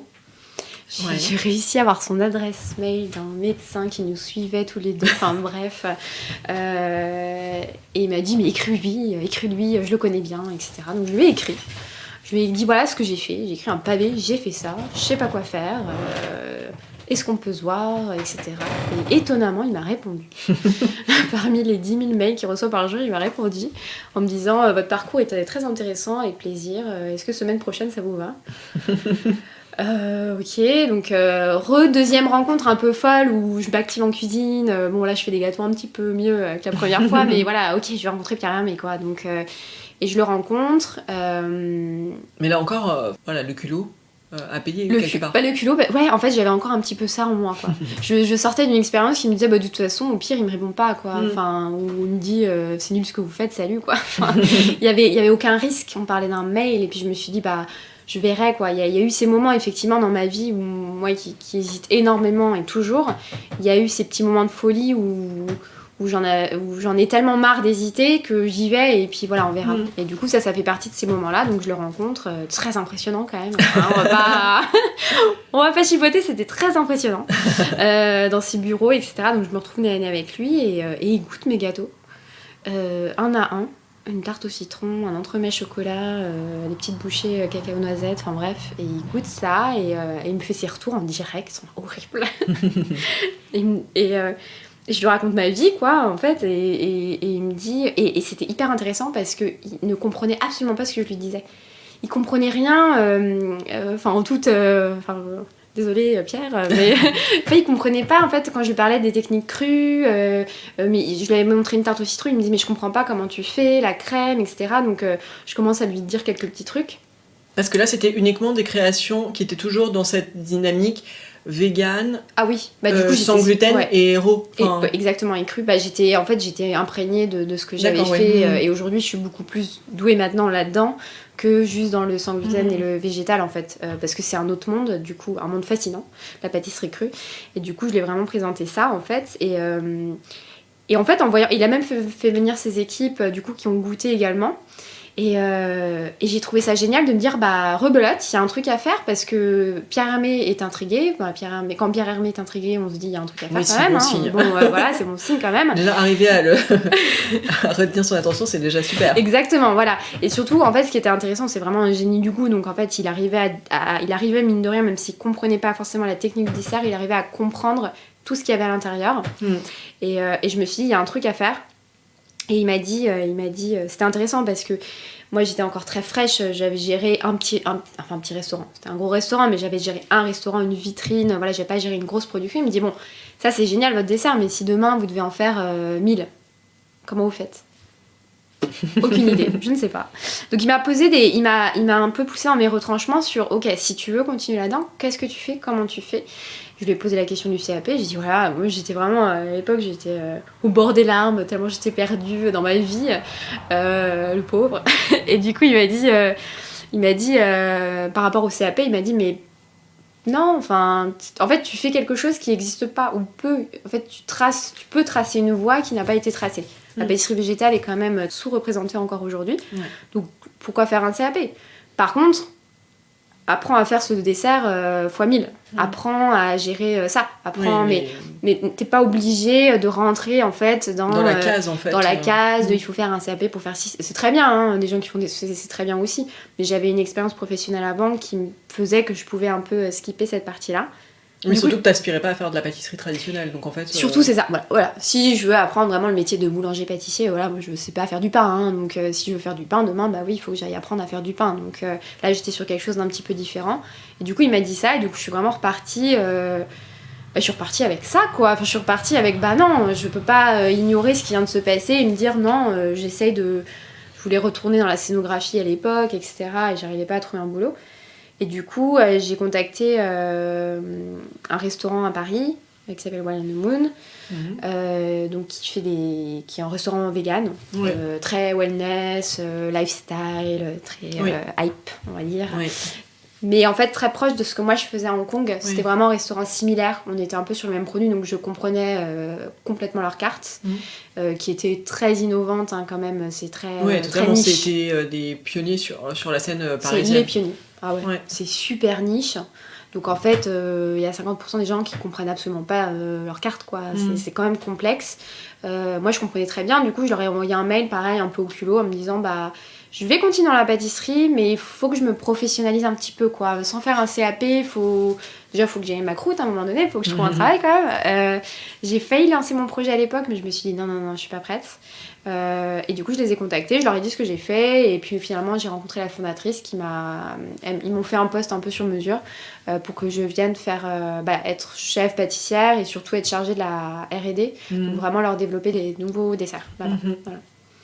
Et donc là, tu commences ce nouveau job, mais là, tu as déjà, en fait, quelque part, planté la graine de l'entrepreneuriat. C'est-à-dire que à ce moment-là, tu te projettes sur, quand même, à un moment, la création de ton entreprise. Ce que tu attends, c'est de gagner en expérience, travailler sur des volumes, etc. C'est ça ? Oui et non, c'est pas très clair. C'est en fait, j'ai toujours voulu faire quelque chose, en fait.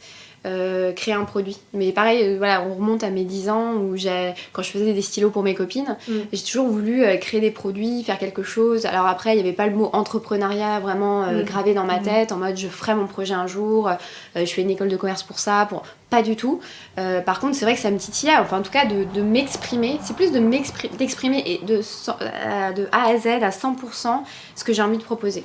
Et forcément, quand on travaille pour quelqu'un, on ne peut pas faire de A à Z tout ce qu'on veut exprimer. Et ça, j'en souffrais un petit peu, justement, en ayant des jobs, en étant salarié, de jamais avoir la liberté de... Ou alors, si je crée des produits, finalement, après, ils prenaient la recette, ils le nommaient différemment, ils le mettaient en scène différemment, et donc, j'avais pas la maîtrise, et j'en souffrais un petit peu. Mais je me sentais effectivement pas prête. J'avais vraiment très brièvement imaginé lancer mon projet avant Wild & Moon, mais j'étais pas du tout dans l'optique d'entrepreneuriat. Oui, tu t'étais pas dit dans 1 an, 6 mois ou 2 ans, je lance mon projet. C'était pas du tu tout te lances dessiné. dans l'expérience en te disant. C'était pas du tout dessiné, c'était ça se trouve ça va être génial là-bas, sur le papier moi ça me semblait génial et je vais passer peut-être 5 ans chez Wild & Moon en tant que chef pâtissière. J'étais pas du tout dans l'idée j'apprends pour faire quelque chose, non. C'est pas extrêmement bien passé, mais en tout cas j'ai appris énormément de choses. Et surtout à gérer vraiment une production. Voilà, j'ai répondu à la question de Claire. Oui, parce que Wild & Moon, mine de rien, il y a plusieurs établissements. Il y a quasi 10 adresses. Ouais, donc en fait, moi j'étais vraiment... avec mon équipe, on faisait la production pour tous les points de vente. Donc ça fait quand même, mine de rien, du volume. C'est du volume, et d'un coup, voilà, j'étais un petit peu dans la création, j'ai fait quelques recettes pour eux qui sont encore à la carte, mais c'était principalement, on fabrique, on fait la production. Et c'est pas le métier, c'est pas la partie la plus sexy, mais c'est la partie la plus fondamentale de comment on arrive à gérer une production quotidienne, livraison pour des restaurants. Donc ça m'a permis d'apprendre ça, à me renforcer, à me faire un petit réseau parisien aussi, parce que je débarquais un peu à Paris à nouveau, quoi. Par contre, Luna, enfin en tout cas l'idée Luna, le concept, est vraiment, c'est décidé parfaitement. Il était net et clair, vraiment, pendant que j'étais chez Wild & Moon. À un moment donné, le produit, je l'ai vu, quoi. J'ai eu un peu le flash de ok, c'est ça. Voilà. Ok. Et alors, est-ce que tu peux nous dire comment toi tu définirais, parce que je trouve que c'est assez compliqué d'ailleurs de définir Luna. Ouais, je sais. C'est vraiment pour moi entre la pâtisserie, la confiserie. On peut retrouver certains codes de l'Energy Ball, mais peut-être en plus plaisir sucré. Enfin voilà, c'est aux confins de plusieurs disciplines de la gastronomie. Oui, je me suis pas facilité la vie. C'est le plus gros challenge avec Luna. C'est d'expliquer ce que c'est. Aujourd'hui, je dis Luna, c'est une maison de pâtisserie végétale, parce qu'il faut poser un mot. Mais en fait, j'ai fait un sondage d'ailleurs auprès de ma communauté sur Instagram. Je leur ai demandé comment vous appeliez. Pour vous, une lune, c'est quoi ? Est-ce que c'est un chocolat ? Est-ce que c'est une pâtisserie ? Est-ce que c'est une douceur ? Ou est-ce que c'est une gourmandise ? Et tout le monde, je sais pas, à 90%, ils m'ont appelé ça douceur. Donc c'est pas une pâtisserie, c'est pas un chocolat, c'est pas une gourmandise, c'est une douceur. C'est un objet hybride, donc c'est un peu compliqué. Si j'ai le temps d'en parler, j'ai le temps de l'expliquer, on comprend à la fin. Si je dois faire 3 mots à propos de Luna, ça devient un peu plus complexe, ce qui est problématique, parce qu'il faut quand même être lisible dans son discours. Avec Luna, tout est compliqué, tout est très simple, et en même temps tout est compliqué, parce qu'on est sur un produit qui est vegan, qui est cru, qui est sans gluten, qui est artisanal, sans sucre raffiné, sans ci, sans ça, mais on n'est pas une pâtisserie, on n'est pas un chocolat, etc. Donc on est vraiment c'est vraiment un ovni, un hybride, qu'on va appeler gourmandise, on va dire. Et en fait, c'est un produit que j'ai créé la première fois sous une autre forme, plus sur une forme chocolat d'ailleurs, plus petit, en format carré, à Hong Kong. Une bouchée coco, sirop d'érable, enrobé de chocolat, très simple. Et c'était ce qu'on vendait le plus. Carton, best-seller, on en vend plein, comme des petits pains, alors que c'est si simple. Et du coup, j'ai reproposé la recette quand j'étais chez Wild & Mood. Je me suis dit, j'ai vraiment envie de tenter de voir si ça marche ici. Donc j'ai proposé la recette, ils ont adoré. Ça a commencé à prendre cette forme de demi-sphère. Et pareil, carton. En fait, on en vend tellement qu'on n'arrive pas, avec les filles de mon équipe, on n'arrive pas à suivre la production, quoi. Et deuxième, donc c'est vraiment voilà, c'est un objet qui n'existe pas, c'est une pâtisserie qui n'existe, c'est quelque chose qui n'existe pas. Donc eux ils l'appellent tel ou un tel, à chaque fois ils changent de nom, mais on ne sait pas ce que c'est en tant qu'objet. Et un jour je fais goûter à une amie à moi qui le déguste. Il me restait des restes de prod et tout, je le ramène voilà, pour goûter. Et elle goûte, elle me dit, oh, et je vois sa tête, mais vraiment genre, oh, mais c'est incroyable. Vraiment, c'est pas, ah ouais c'est bon, il est bon ce cookie. Non, mais je suis d'accord avec elle, enfin, franchement moi j'étais bluffée. Hein. Ouais, c'est gentil. Mais vraiment quelque chose qui vient du cœur avec les yeux qui... Et je me suis dit, c'est pas la première fois que j'avais ce commentaire. Moi, c'est un produit que je mange même plus parce que je le produis. Donc en fait, je perds oui, bien sûr. Je perds en fait voilà, la proximité avec le produit parce que pour moi, c'est quelque chose à produire. Ouais. Et à chaque fois, j'ai ces retours-là. Et du coup, je me suis dit, voilà, ce produit est hybride, ce produit n'est rien. Ce produit n'existe pas. Je vais le prendre et je vais essayer d'en faire quelque chose. Ça reste encore un débat aujourd'hui parce que justement, on ne sait pas ce que c'est unique. Alors, c'est sa force, ça n'existe pas. C'est pour ça que j'ai posé un nom. J'ai appelé ça une lune. Pour plein de raisons, mais principalement parce que je me suis vraiment dit, je vais revenir au basique, je me suis dit, on appelle un éclair au chocolat un éclair. Pourquoi ? Aujourd'hui, c'est rentré, en fait, c'est vraiment rentré dans le langage commun. Est-ce que tu peux aller me chercher des éclairs Ouais, tout ça, ouais. Alors que peut-être que la première fois qu'on a prononcé ce nom, c'était étrange, quoi. Ou comme le Saint-Honoré, enfin voilà, c'est des noms qui sont aujourd'hui vraiment courants. Et je me suis dit, je vais me poser le challenge, parmi les autres challenges, d'essayer d'inventer une référence. Ce produit n'a pas de nom, il faut en poser un. Je vais appeler ça une lune. Mais en ça, est-ce que ça veut dire que tu t'attends à voir à un moment d'autres chocolatiers, des pâtissiers proposer des lunes qui ressembleront forcément aux tiennes si ça devient un produit finalement qui rentre à un moment dans le répertoire pâtissier tu vois, comme on voit, je reprends l'exemple de Pierre Hermé, avec l'Ispahan, qui aujourd'hui est... Alors, est-ce qu'on dit copier ? Oui. Répéter, inspirer, ça devient... comme le macaron, tout le monde fait des macarons maintenant, mais à un moment donné, il y avait une maison qui faisait des macarons, qui inventait le macaron, même s'il y a un gros débat autour du macaron, mais je sais pas, parce que ça serait un peu peut-être prétentieux là de dire oui, demain tout le monde va faire des lunes. Ouais, non, mais est-ce que ça veut dire que toi ça te gênerait ou est-ce que tu serais fière que d'autres commencent à faire des lunes ? Je serais fière, mais à partir du moment où on a assez de visibilité et on a assez installé le fait que c'est Luna qui fait des lunes, et puis bon, après s'il y a... Oui, on dit que, par exemple, on pense parfois à la durée pour les macarons. Exactement. Ouais. Moi, ça me ferait plaisir, mais aujourd'hui, c'est tellement jeune que c'est un peu délicat. C'est encore un produit qui, malheureusement, il faut exposer, mais en même temps qu'il faut protéger. Bien sûr. Après, on a une recette qui est quand même extrêmement complexe, très simple, mais très complexe. Donc, je me dis, voilà, si demain, quelqu'un arrive à faire exactement la même chose, bon, déjà, il est très fort. Et puis, je pense que c'est pas demain la veille. On reste encore très jeune aujourd'hui, mais oui, pourquoi pas, évidemment, demain, si vraiment ça... Oui, ça prend. Ouais, tant mieux si on a, nous, déjà, cette assise assez forte où on sait que c'est Luna et les lunes. Et donc là, tu quittes Wild & Mood pour lancer Luna. Ouais. Directement. Voilà. Et quelle était l'ambition pour toi ? Est-ce que c'était... en gros, de vendre suffisamment de lunes pour en vivre ? Est-ce que c'était est-ce que tu voulais faire construire une entreprise avec beaucoup d'ambition ? Où est-ce que tu plaçais le curseur quand tu t'es lancée ?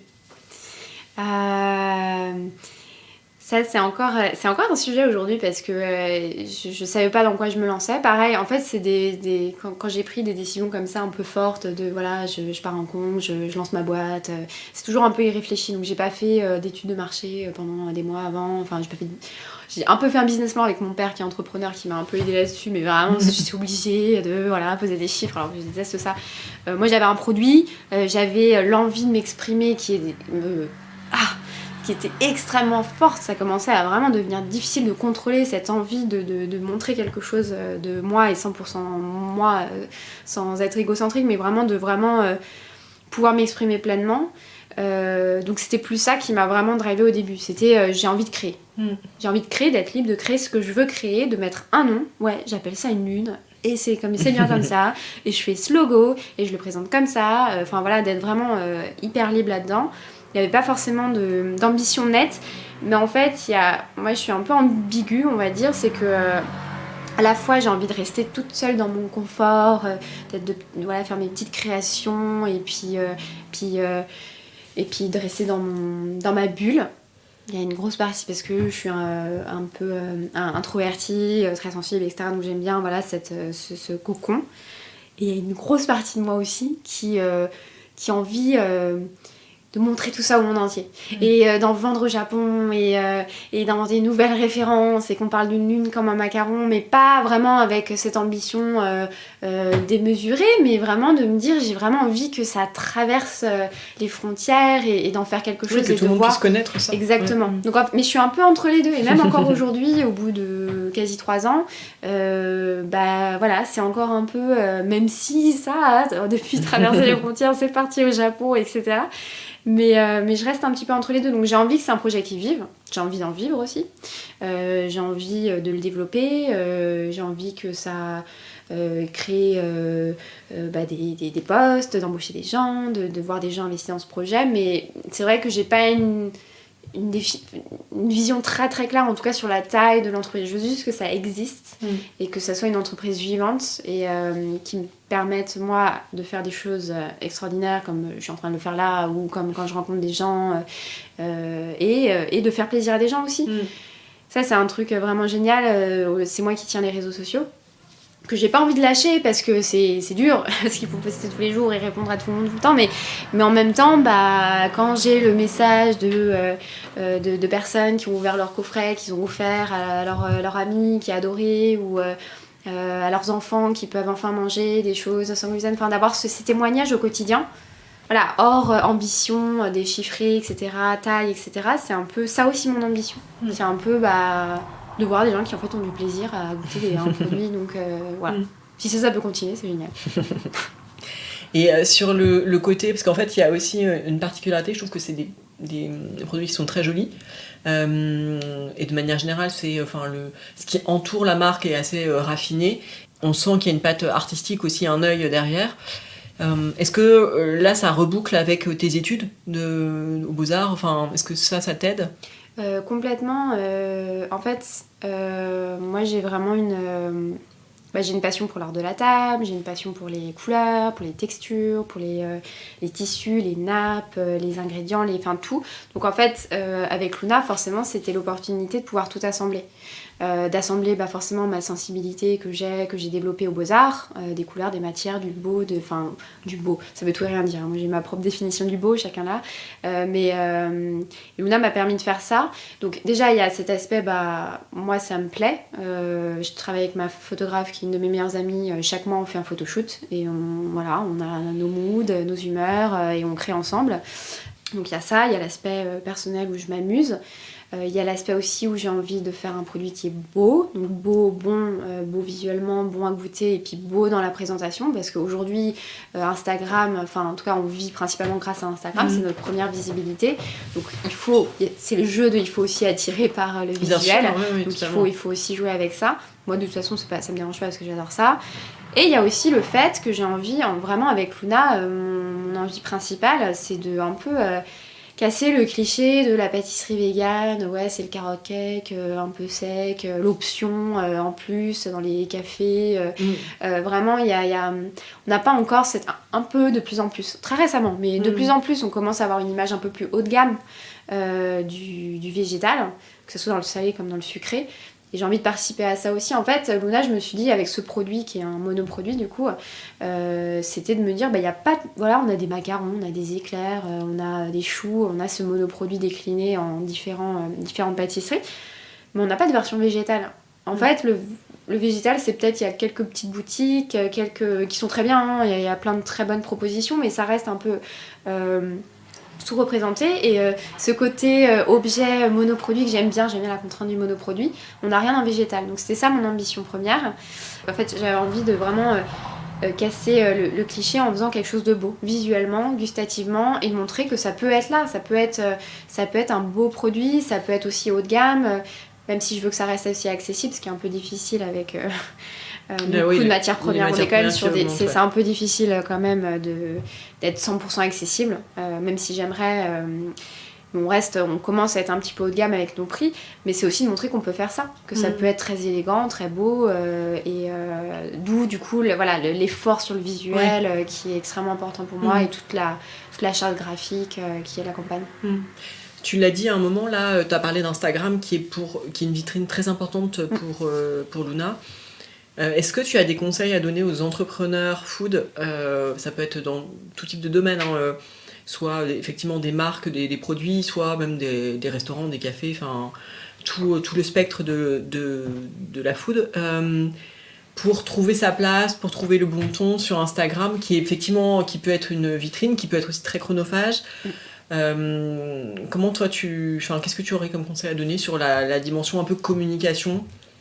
Je suis pas une spécialiste, honnêtement. Vraiment, j'ai appris parce que j'ai pas eu le choix. J'avais pas un Instagram, par exemple, perso avant où je postais. Ah oui, d'accord, tu t'es lancée pour le côté. Si, j'en avais un, mais oui, c'était pour moi et mes inspirations, et puis basta. Je suivais pas d'influenceuse, je suivais pas de marque sur Instagram. Enfin, j'avais pas du tout de consommation d'Instagram quotidienne, par exemple. Donc vraiment, j'ai pas eu le choix de me mettre sur Instagram. Donc j'ai appris et je continue d'apprendre parce que j'ai pas... Et puis surtout, Instagram évolue énormément. Il y a beaucoup de changements, l'algorithme, etc. Oui, tout le monde en parle en plus en ce moment, que c'est pas aussi simple de percer sur Instagram du jour au lendemain comme ça pouvait l'être il y a quelques années. Moi, ce que je retiens d'Instagram, alors déjà, c'est hyper chronophage parce que moi, c'est la moitié de mon travail. Entre les photos, répondre aux commentaires, poster des stories, poster des réels, poster c'est important de le dire, je trouve, parce des posts. Il faut être prêt. Pour moi, c'est hyper important. Il y a une partie de moi qui aime bien ça. J'aime bien aussi partager. T'es en lien direct avec ta communauté, donc tu peux vraiment en faire un outil, un vrai outil, quoi. Un vrai outil pour parler directement avec ta communauté qui va grandir. J'essaie de pas me mettre la pression aussi, ça c'est un peu le risque de j'ai combien d'abonnés, machin. Bon, j'ai pas une communauté de 100 000 abonnés du tout, hein. Donc c'est très long. Quand on veut en tout cas acquérir une vraie communauté engagée, des gens qui vraiment aiment ton produit, qui vont du coup être réactifs qui vont partager, répondre, envoyer des messages quand tu vas poster le nouveau produit. Ça c'est assez long à faire. Aujourd'hui, j'ai une petite communauté, mais qui est vraiment, pour le coup, très engagée, quoi.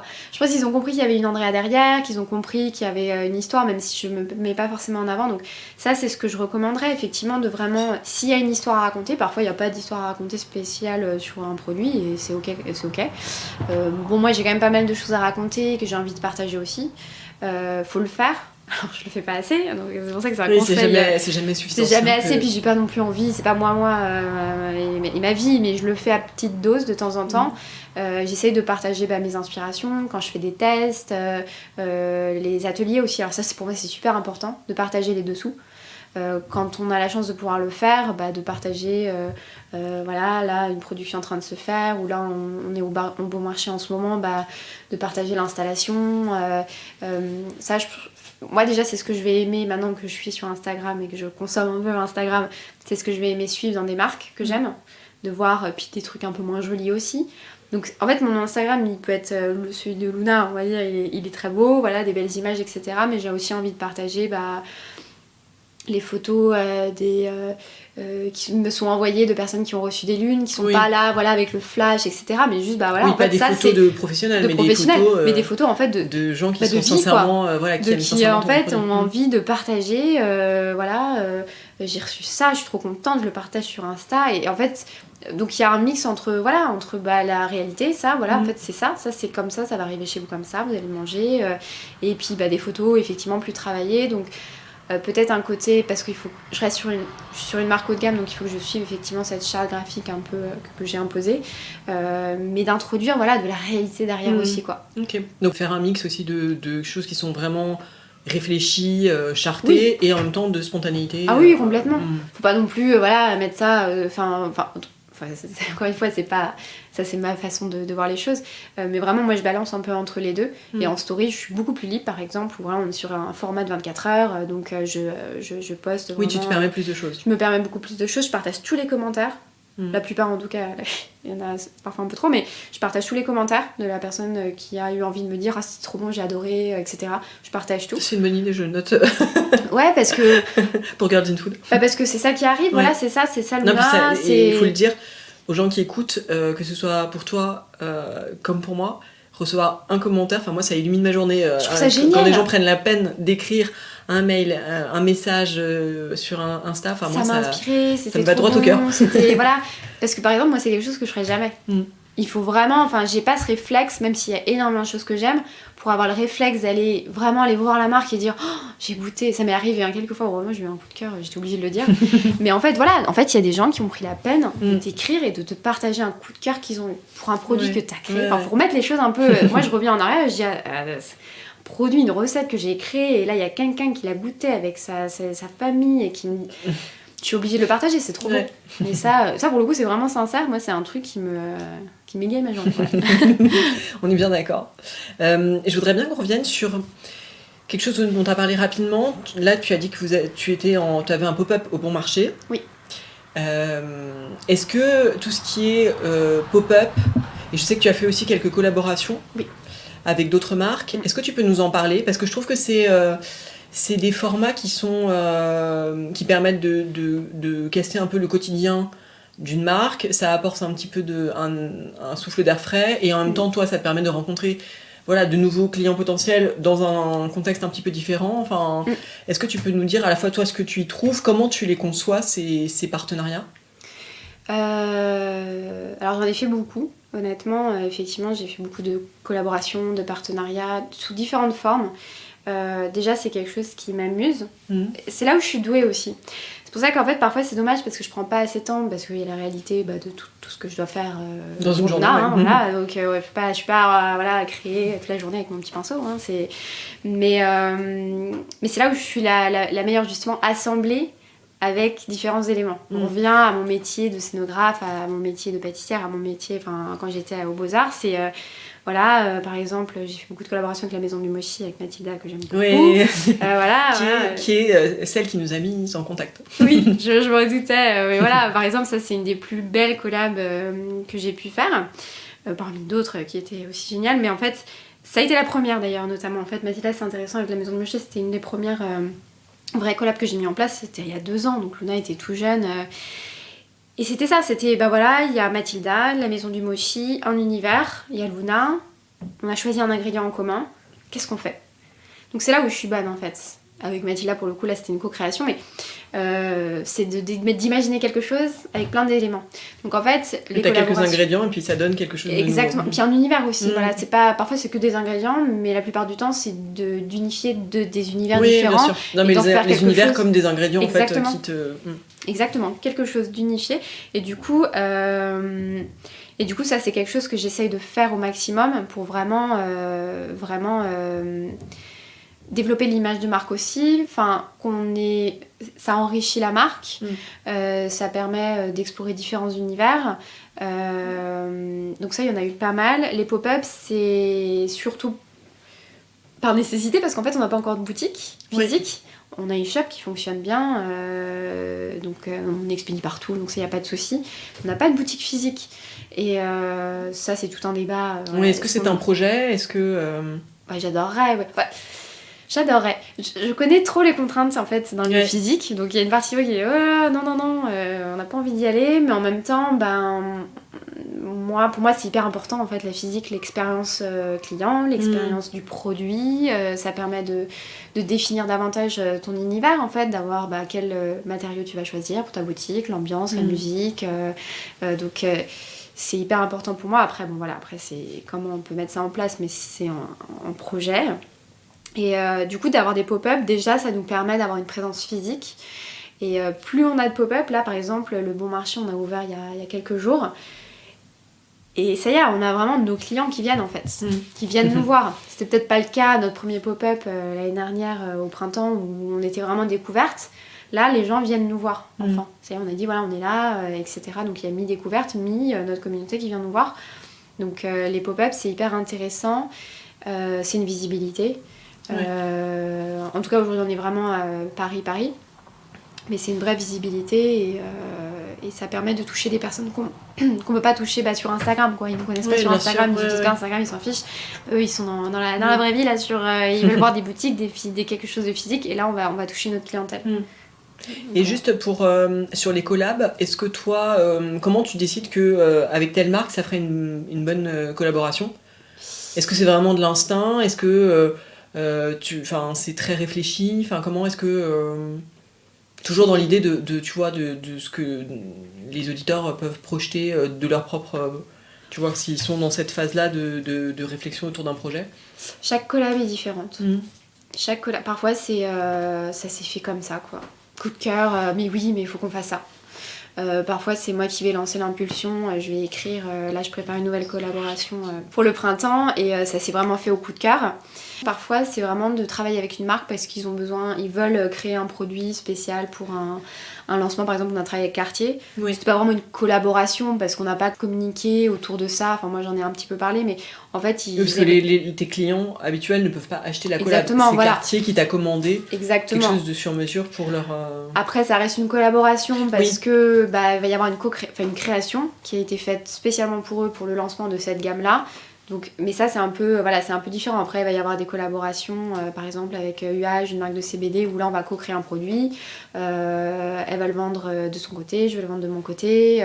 Donc, il y a plein de types de collaborations, plus ou moins au feeling, ou parce qu'il y a un événement qui arrive, je sais pas, la fête des mères, et ça fait sens. Et si on parle un peu d'avenir, soit à court terme ou à long terme, parce que tu nous l'as dit, je crois, au début, tu te projettes pas forcément toute ta vie dans Luna, et c'est assez rare en fait comme parole chez une entrepreneuse, tu vois, de pas se dire que il y a que ça qui compte dans la vie.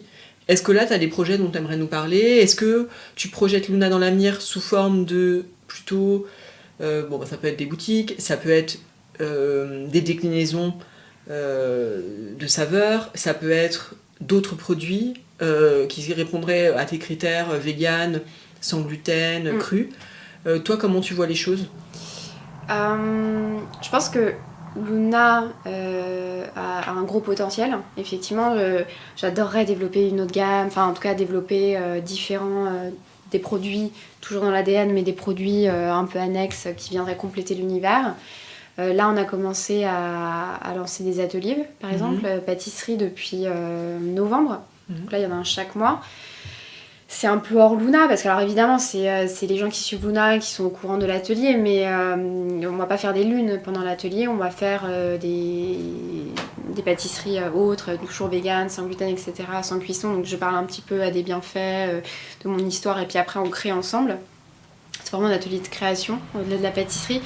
Donc je sors un petit peu Luna avec cet atelier pour montrer en fait que Luna c'est ça, c'est des lunes, c'est etc. Mais on peut aller autre part dans d'autres lieux, d'autres univers. Donc peut-être que c'est un peu ça à l'avenir, c'est vraiment d'explorer une boutique aussi. Évidemment j'aimerais beaucoup développer l'export. J'ai toujours cette envie, en fait un petit peu ce rêve de repartir en Asie avec mon produit. Ça j'adorerais ça. En fait, de repartir toi t'installer ou de l'envoyer, qu'il soit disponible là-bas ? Je pense qu'il y a un peu des deux. Je vais pas non plus partir toute ma vie en Asie. Je pense que je referai pas ça. Je reste très raisonnable. Mais j'adorerais, par exemple, imaginons partir au Japon quelque temps et ouvrir une boutique et suivre l'accompagnement. Sans forcément me projeter à long terme.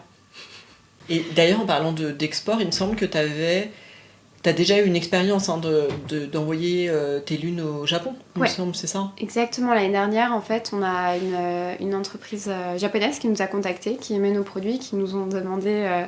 nous ont dit, on adorerait vendre vos produits pour la Saint-Valentin, il nous faut 1500 coffrets. C'était encore très jeune, Luna reste jeune, mais là c'était vraiment très très jeune. C'était encore moi qui étais à la production.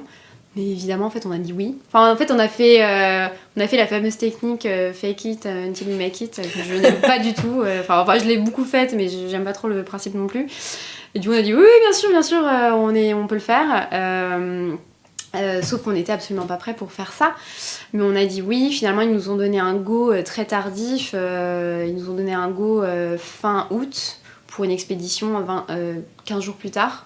Donc en catastrophe, j'ai dû produire 10 000 lunes et plier 1500 boîtes pour l'envoyer effectivement au Japon. Et ça a été vendu, donc ça a été envoyé en cargo et ça a été vendu à la Saint-Valentin en janvier. Okay. Et ça a été un carton, ça a super bien fonctionné.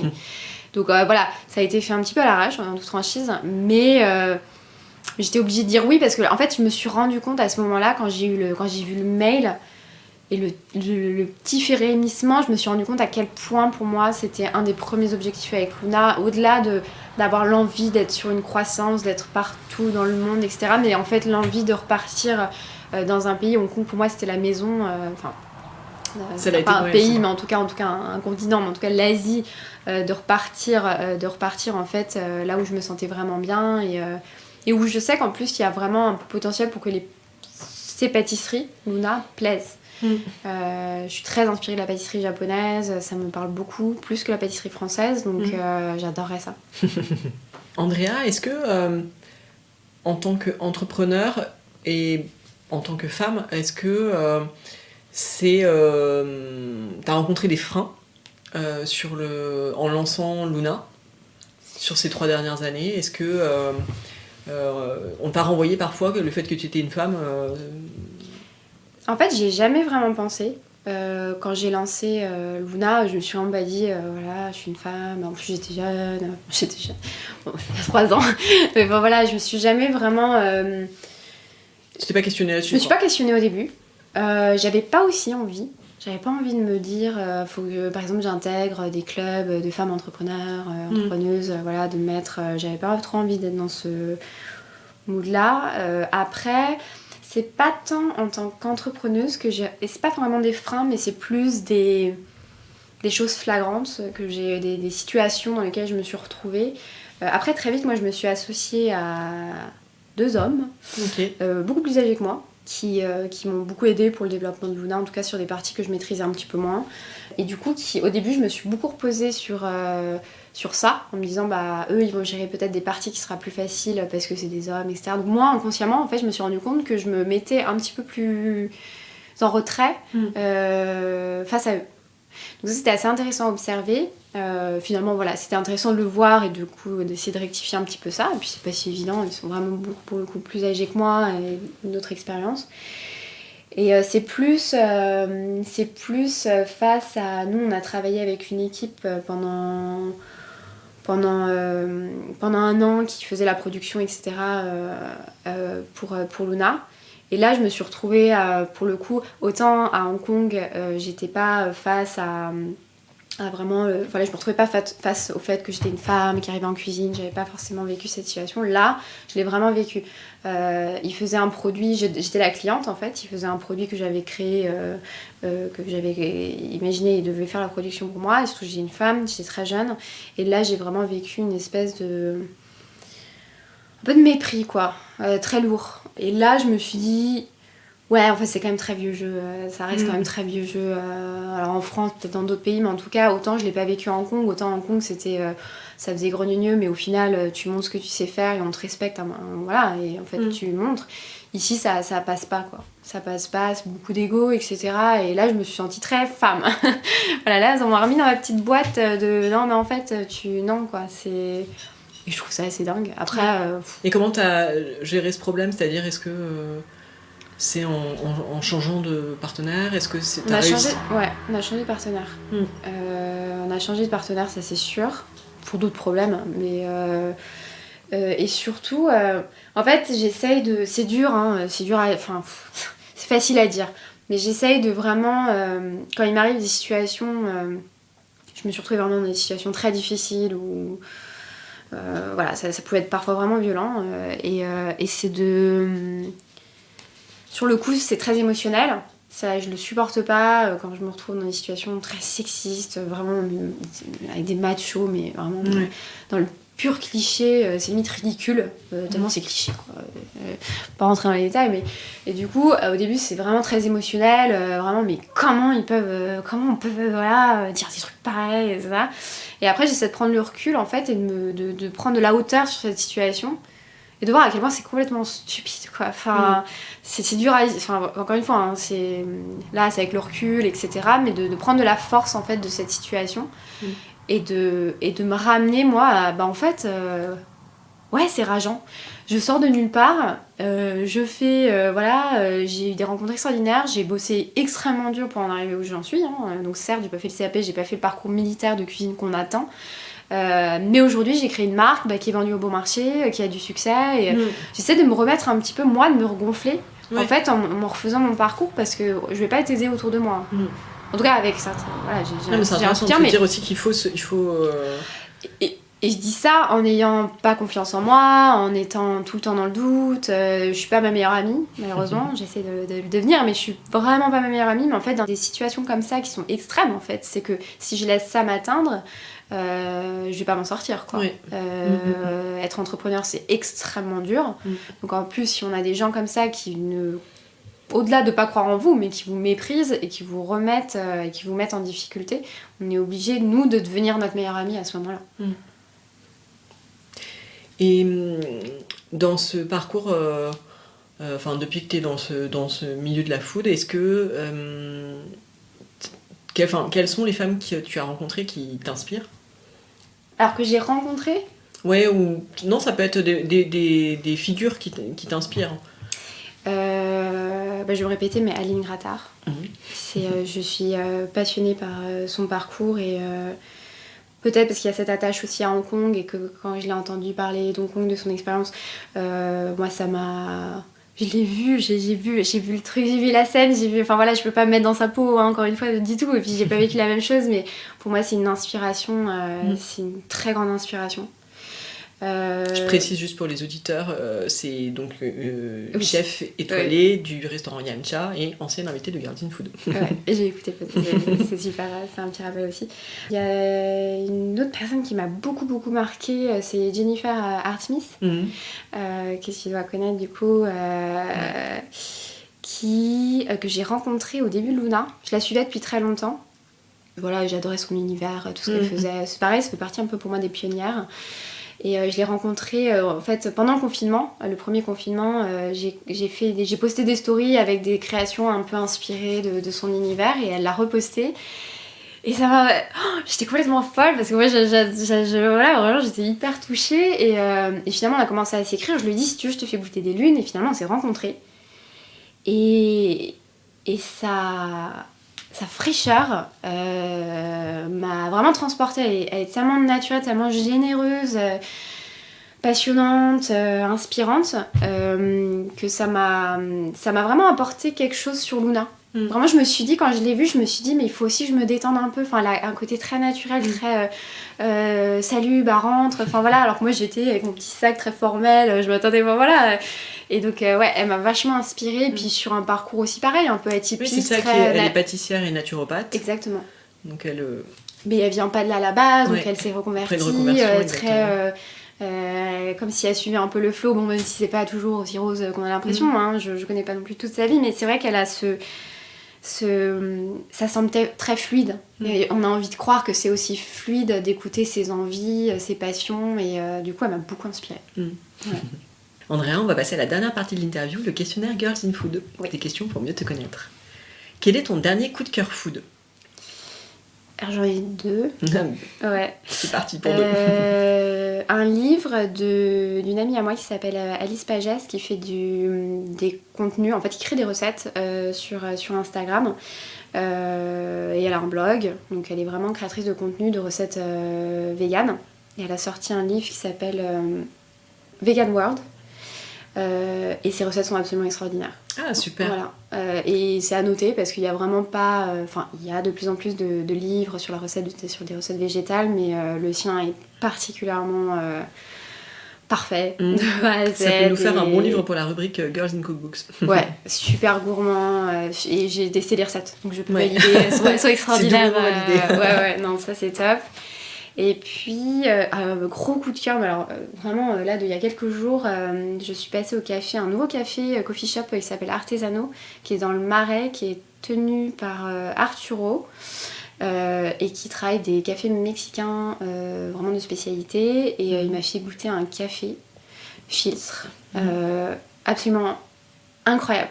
Je suis pas très café, enfin je vais pas avoir mon café tous les jours, et c'était une expérience culinaire incroyable. Donc, et en ce moment je travaille justement sur l'idée de l'Uno Café, et du coup ça m'a vraiment transportée. Voilà, un gros coup de cœur. Ouais. Est-ce qu'il y a un plat qui pourrait résumer ton enfance ? Je dirais le gâteau au chocolat de ma grand-mère. On faisait un gâteau au chocolat tous les étés, très classique, hein, des œufs fouettés en neige, du chocolat, pas vegan du tout. Et ça résume bien mon enfance parce que chaque été, c'est l'anniversaire de mon frère, mi-juillet, et on faisait toujours ce gâteau au chocolat. Et du coup, on l'avait renommé le Nicolas Cake, le nom de mon frère, pour l'occasion. Donc c'était vraiment... Et du coup, ma grand-mère a des gros bouquins de recettes, de pages qu'elle découpe dans les magazines, etc. Donc je me souviens encore très précisément de la page du magazine elle est toute jaune, toute plein de chocolat, tellement on a fait cette recette. Et on a barré le nom du gâteau pour mettre Nicolas Cake. Ça résume bien mon enfance. Est-ce qu'il y a un plat que tu as goûté que tu n'as jamais oublié ? Oui. Et aujourd'hui, c'est un de mes ingrédients favoris, c'est le sésame noir. C'est quand j'étais à Hong Kong. En fait, il y a des... c'est comme des restaurants de desserts. C'est vraiment pas on va acheter son dessert à emporter, c'est des restaurants, on s'assoit et puis on a une carte de dessert. Okay. Alors des mets sucrés plutôt, enfin c'est pas... Il y a vraiment plein de choses, et j'avais goûté, j'étais partie avec une amie là-bas qui m'avait emmenée, qui est hongkongaise, qui m'avait emmenée vraiment dans tous les lieux hongkongais à découvrir. Il y a un tout petit resto à Hong Kong où j'avais goûté une crème, une sorte de soupe de sésame noir. Incroyable, sucré du coup. Okay. Incroyable. Alors moi j'ai vraiment découvert le sésame noir à Hong Kong, et depuis le sésame noir il me transporte partout. Aujourd'hui d'ailleurs la lune sésame noir c'est notre best-seller, donc je suis ravie, et ça m'a marqué, je me souviens, ouais. Est-ce qu'il y a un aliment que tu détestes ? Les endives. Alors les endives cuites. Alors ça me passera jamais. Quand ma mère faisait ça, c'était l'enfer. Est-ce qu'il y a un produit que tu as toujours au frigo ou dans tes placards chez toi ? La pâte à tartiner. J'ai une passion pour la noisette et le praliné. Est-ce que tu as une reco, une référence ? Moi, c'est Funky Veggie. Ouais, pour moi, c'est les meilleurs. Enfin, ce qu'ils font, c'est absolument extraordinaire. La pâte ouf, qui est ouf, hein, faut le dire. Non, vraiment, je trouve ça... En plus, c'est une marque que j'aime bien au-delà de ça, parce qu'ils sont vraiment sur la démocratisation de l'alimentation végétale, donc vraiment super marché, et je trouve ça extraordinaire. Oui, c'est important, ouais. Ouais, exactement. C'est ce que je peux pas faire avec Luna. Eux, ils le font, mais à la perfection, et c'est dur. Et du coup, pour le coup, leurs produits sont vraiment extrêmement bons, donc ça fait du bien. Voilà. Quelle est ta recette fétiche, celle que tu fais tout le temps chez toi ? Les crumbles. Et j'adapte, ça c'est vraiment... Déjà c'est quelque chose que j'aime, manger, et je l'adapte à toutes les saisons. Voilà, à chaque saison ça va être soit avec des pommes, soit avec des framboises. C'est hyper facile à faire et je trouve ça super bon. Et quand tu fais tes crumbles, quand tu es en cuisine, qu'est-ce que tu écoutes ? Est-ce que tu écoutes de la musique, la radio, des podcasts ? Est-ce que tu travailles en silence ? Ah non, jamais. C'est jamais silencieux chez moi. Toujours la musique. Toujours la musique avec mon casque, vraiment dans ma bulle, casque anti-bruit, dans mon cocon. Ça va dépendre, par exemple j'ai une obsession pour David Bowie en ce moment, donc ça va être David Bowie. Voilà. Quel serait le restaurant de ta vie s'il n'en restait qu'un ? Je vais être franche, je suis pas très resto, je vais rarement au restaurant. Du coup, j'ai vraiment des souvenirs très forts de certains restaurants. Mais voilà, c'est très rare que j'aille au restaurant. Et il y en a un... c'était bon, mais c'était vraiment plus pour le souvenir. C'est la ferme aux griffes de Michel Guérard, à Eugénie-les-Bains. Oui. c'est un grand lieu en fait où il y a à la fois des soins, il y a un restaurant étoilé et il y a la ferme aux Grives, qui est une espèce de ferme, une vieille ferme, en fait une vieille grange qui a été rétablie en restaurant et c'est vraiment dans son jus et mes parents m'avaient emmenée là-bas et c'est très traditionnel. Mais j'y étais allée très jeune là-bas et ça m'avait marqué. Il y avait le feu de cheminée, il y avait une énorme table en bois avec plein de fruits et légumes, une espèce d'œuvre d'art et j'avais trouvé ça extraordinaire et l'ambiance c'est tout ce que j'aime, vraiment très authentique, chaleureux et ouais, j'ai toujours ce restaurant en tête. Ouais. Et est-ce qu'il y a un restaurant qui te fait rêver où tu n'es pas encore allé? Ouais, c'est facile, hein, le Yamcha. Ah ouais. Bon, vraiment. Tu nous diras. Ouais, je vais y aller un jour. Je peux que recommander, c'est vraiment mon restaurant J'imagine. préféré de tous les temps. J'imagine. Dernière question de cette interview. Quelle femme souhaiterais-tu entendre au micro de Girls in Food dans un prochain épisode? Pareil, Jennifer Artemis. Ouais, vraiment, parce que... Très bonne idée. Elle donne... C'est trop de bonnes ondes, quoi. Faut le partager, mais vraiment, ouais, j'adorerais l'écouter. J'ai écouté pas mal de choses d'elle et elle est hyper inspirante. Ouais. Merci beaucoup, Andrea. Avec plaisir. À bientôt. À bientôt. Si ce podcast vous plaît et que vous voulez m'aider à le faire connaître, mettez-lui 5 étoiles et laissez un commentaire sur Apple Podcast ou sur votre appli de podcast préféré. À bientôt pour une nouvelle interview de femmes inspirantes.